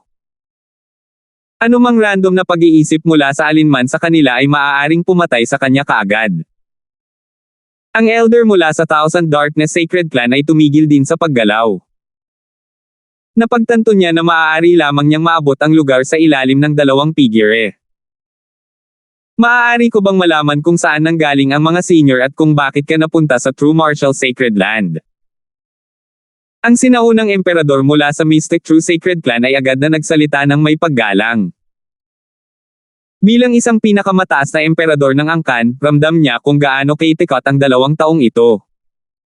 Maaari lamang silang maging Mystic Light Realm Sacred Lords na naghari sa pinakamataas. Kahit na ang Grand Elder ng angkan ay walang ganoong pressure. Narito ang Nine Darkness Palace para hulihin si Godfrey. Malamig na sabi ng malademonyong nasa katanghaliang gulang na lalaki na may pulang buhok at itim na damit. Nang sabihin ng mga salitang Nine Darkness Palace, natigilan ang lahat ng hari at emperador, kasama ang mga sinaunang emperador na kadalasang nasa pag-iisa. Lahat sila ay nagpakita ng nakakatakot na mga ekspresyon. Sa sandaling ito, ang lahat ng mga eksperto sa loob ng True Martial Sacred Clan ay lumitaw sa hangin at yumuko na may magalang na mga ekspresyon. Ang Nine Darkness Palace ay isang maalamat na puwersa sa loob ng Continent Zone, at ito ay dating isang 4-star power sa tuktok nito. Ang Nine Darkness Palace ay isang ipinagbabawal na pangalan sa gitna ng 2 star at kahit na 3 star na puwersa sa Kang Ocean. Hindi nila inaasahan na personal nilang makikita ang isang sagradong Panginoon ng demonic daw. 9 Darkness Palace. Ang isang quasi-sacred lord na may kulubot na balat at madilim na dilaw na tuldok sa kanyang mukha ay agad na nagmulat ng kanyang mga mata. Siya ay kasalukuyang nasa loob ng isang banal na kaharian sa Mystic True Sacred Clan. Isang angkan mula sa isang continent zone. Isang elder na may pilak na buhok ang kasalukuyang nag-aapoy ng demonyong apoy sa ilalim ng Thousand Darkness Sacred Clan, at agad siyang tumayo. Godfrey. Nagsimulang magpanik si Emperor Mikung mula sa Mystic True Sacred Clan. Si Emperor Mikung ang amo ni Godfrey mula sa Mystic True Sacred Clan. Hindi ko inaasahan na matutugunan ako ng 9 Darkness Palace hanggang dito. Agad na lumabas ang isang masamang kulay purple at dugo mula sa Mystic True Sacred Clan. Godfrey, siya. Tiningnan ni Emperor Mikung ang kulay purple and blood-colored figure na umaakyat sa langit ng may pagkabigla. Mystic Light Realm Sacred Lord. Bulalas ng isang sinaunang emperador mula sa Mystic True Sacred Clan. Tanging ang mga Sacred Lords lamang ang maaaring baliwalain ang pressure mula sa dalawang Sacred Lords of 9 Darkness Palace na ito. Lahat ng elder ng Mystic True Sacred Clan ay may kakaibang naramdaman kay Godfrey pagkabalik niya, ngunit bukod sa Grand Elder na hindi kailanman lumabas sa pag-iisa, walang ibang nakakita sa kanyang cultivation. Naramdaman lang nila na si Godfrey ay napakalakas at hindi maarak. Walang nag-iisip na si Godfrey ay naging isang sagradong Panginoon. Hindi pa nagkaroon ng ganitong batang Mystic Light Realm Sacred Lord sa kasaysayan ng Kang Ocean. Lahat ng hari at emperador ng Mystic True Sacred Clan ay natigilan at natuwa, ngunit nanlamig ang kanilang mga katawan at nahulog ang kanilang mga puso nang maalala nila ang dalawang figure na parang mga Diyos sa hangin. Paano ito posible?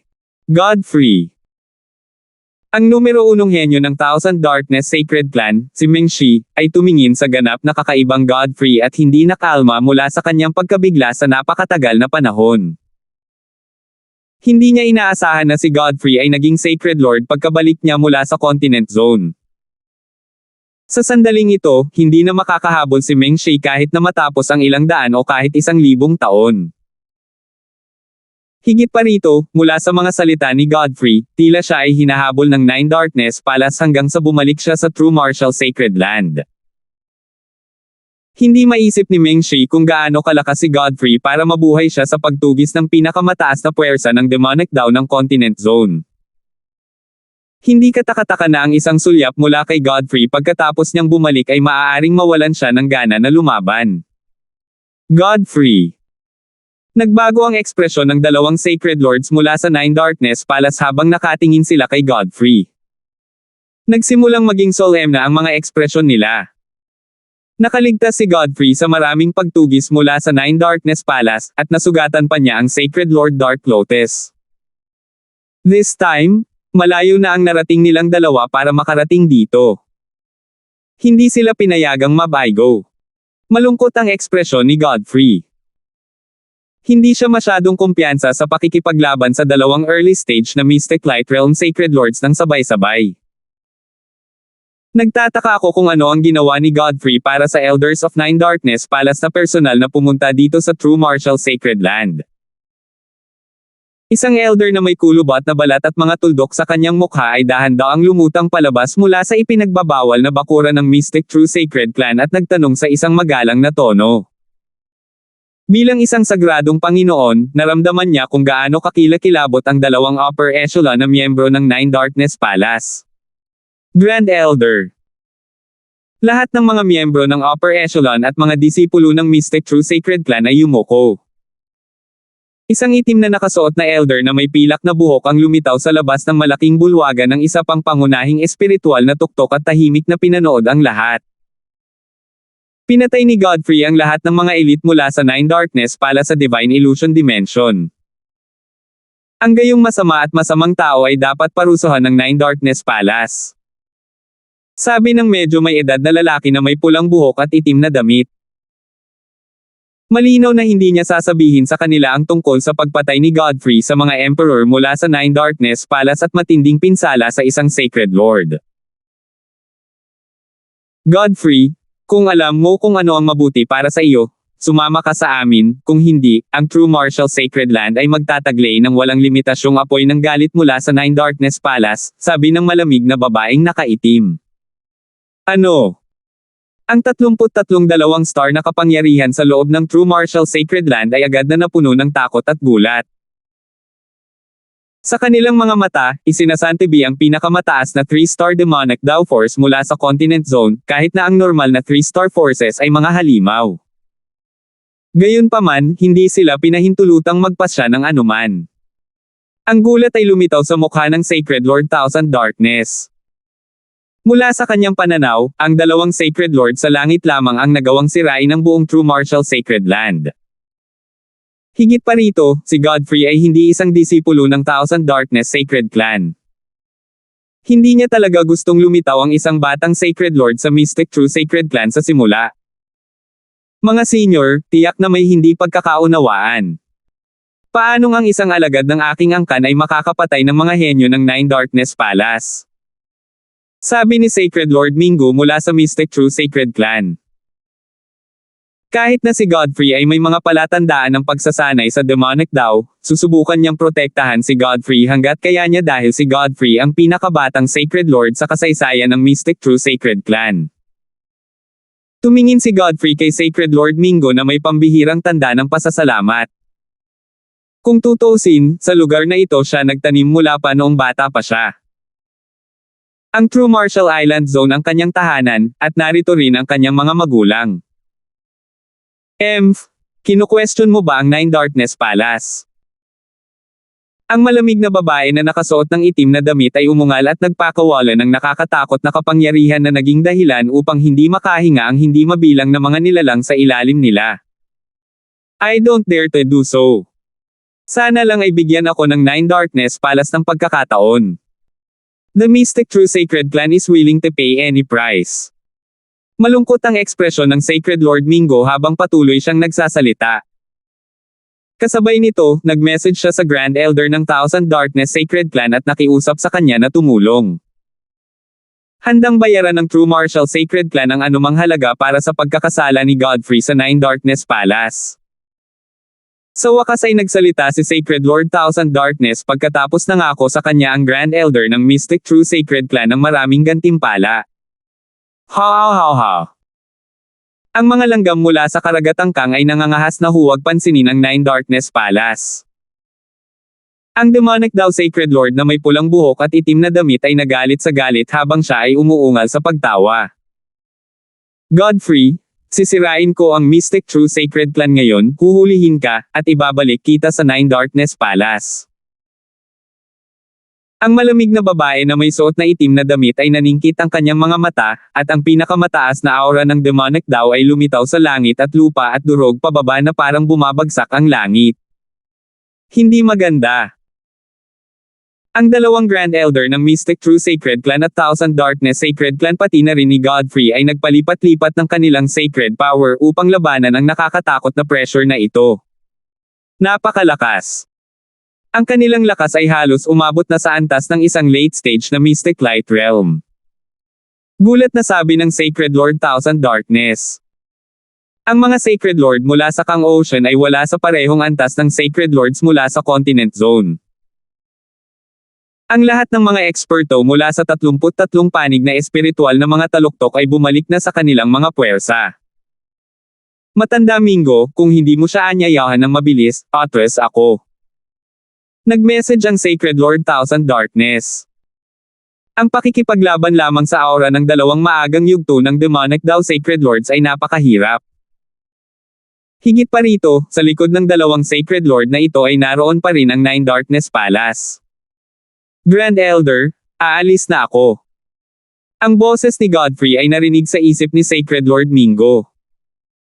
Ayaw ni Godfrey na masira ang buong True Martial Sacred Land dahil lang sa kanya. Dito kasi siya lumaki, at maraming seniors ang nag-aalaga sa kanya dito. Nagbago man ang kanyang pagkatao, hindi niya makakalimutan ang lahat ng iyon. Kung wala siyang pakialam sa presyong kailangan, magagawa pa rin ni Godfrey na makatakas mula sa dalawang maagang yugto ng Mystic Light Realm Sacred Lords. Godfrey, maghintay. Ang pagiging mapagpasyahan ay lumitaw sa mukha ng kulubat na matanda. Isang sinaunang puting token ang lumitaw sa kanyang kamay, at inilagay niya ang kanyang kamalayan dito. Sa pinakasentro ng tatlong pangunahing spiritual peaks ay ang 10,000 Ancient Sacred Peak. Ang walang limitasyong kapangyarihan ay yumanig sa espasyo, at nagsimulang lumitaw ang mga balangkas ng isang maluwalhating hardin. Sa pinakagitna ng hardin ay isang kinakalawang na berde at tansong pinto. Sa dalawang panig ay nakatayo ang maalamat na mga hayop na kilin. Isang lihim na dimensyon. Hindi ko akalain na magkakaroon ng ganoong mataas na ranggo na sekretong dimensyon sa isang lugar na ganito. Ang dalawang upper echelon na miyembro ng Nine Darkness Palace ay nagsiwalat ng nabigla na mga ekspresyon. Gayunpaman, hindi nila naintindihan kung ano ang pinaplano ng Sacred Lord ng Mystic True Sacred Clan matapos buksan ang lihim na dimensyon na ito. Umalis ka na dito. Isang malakas na boses ang bumusina mula sa likod ng berde at tansong pinto. Whoosh! Isang higanteng gintong figure ang lumitaw at nagpalabas ng walang limitasyong kapangyarihan. Salamat po at sinamahan ninyo ako, ingat lagi mga master.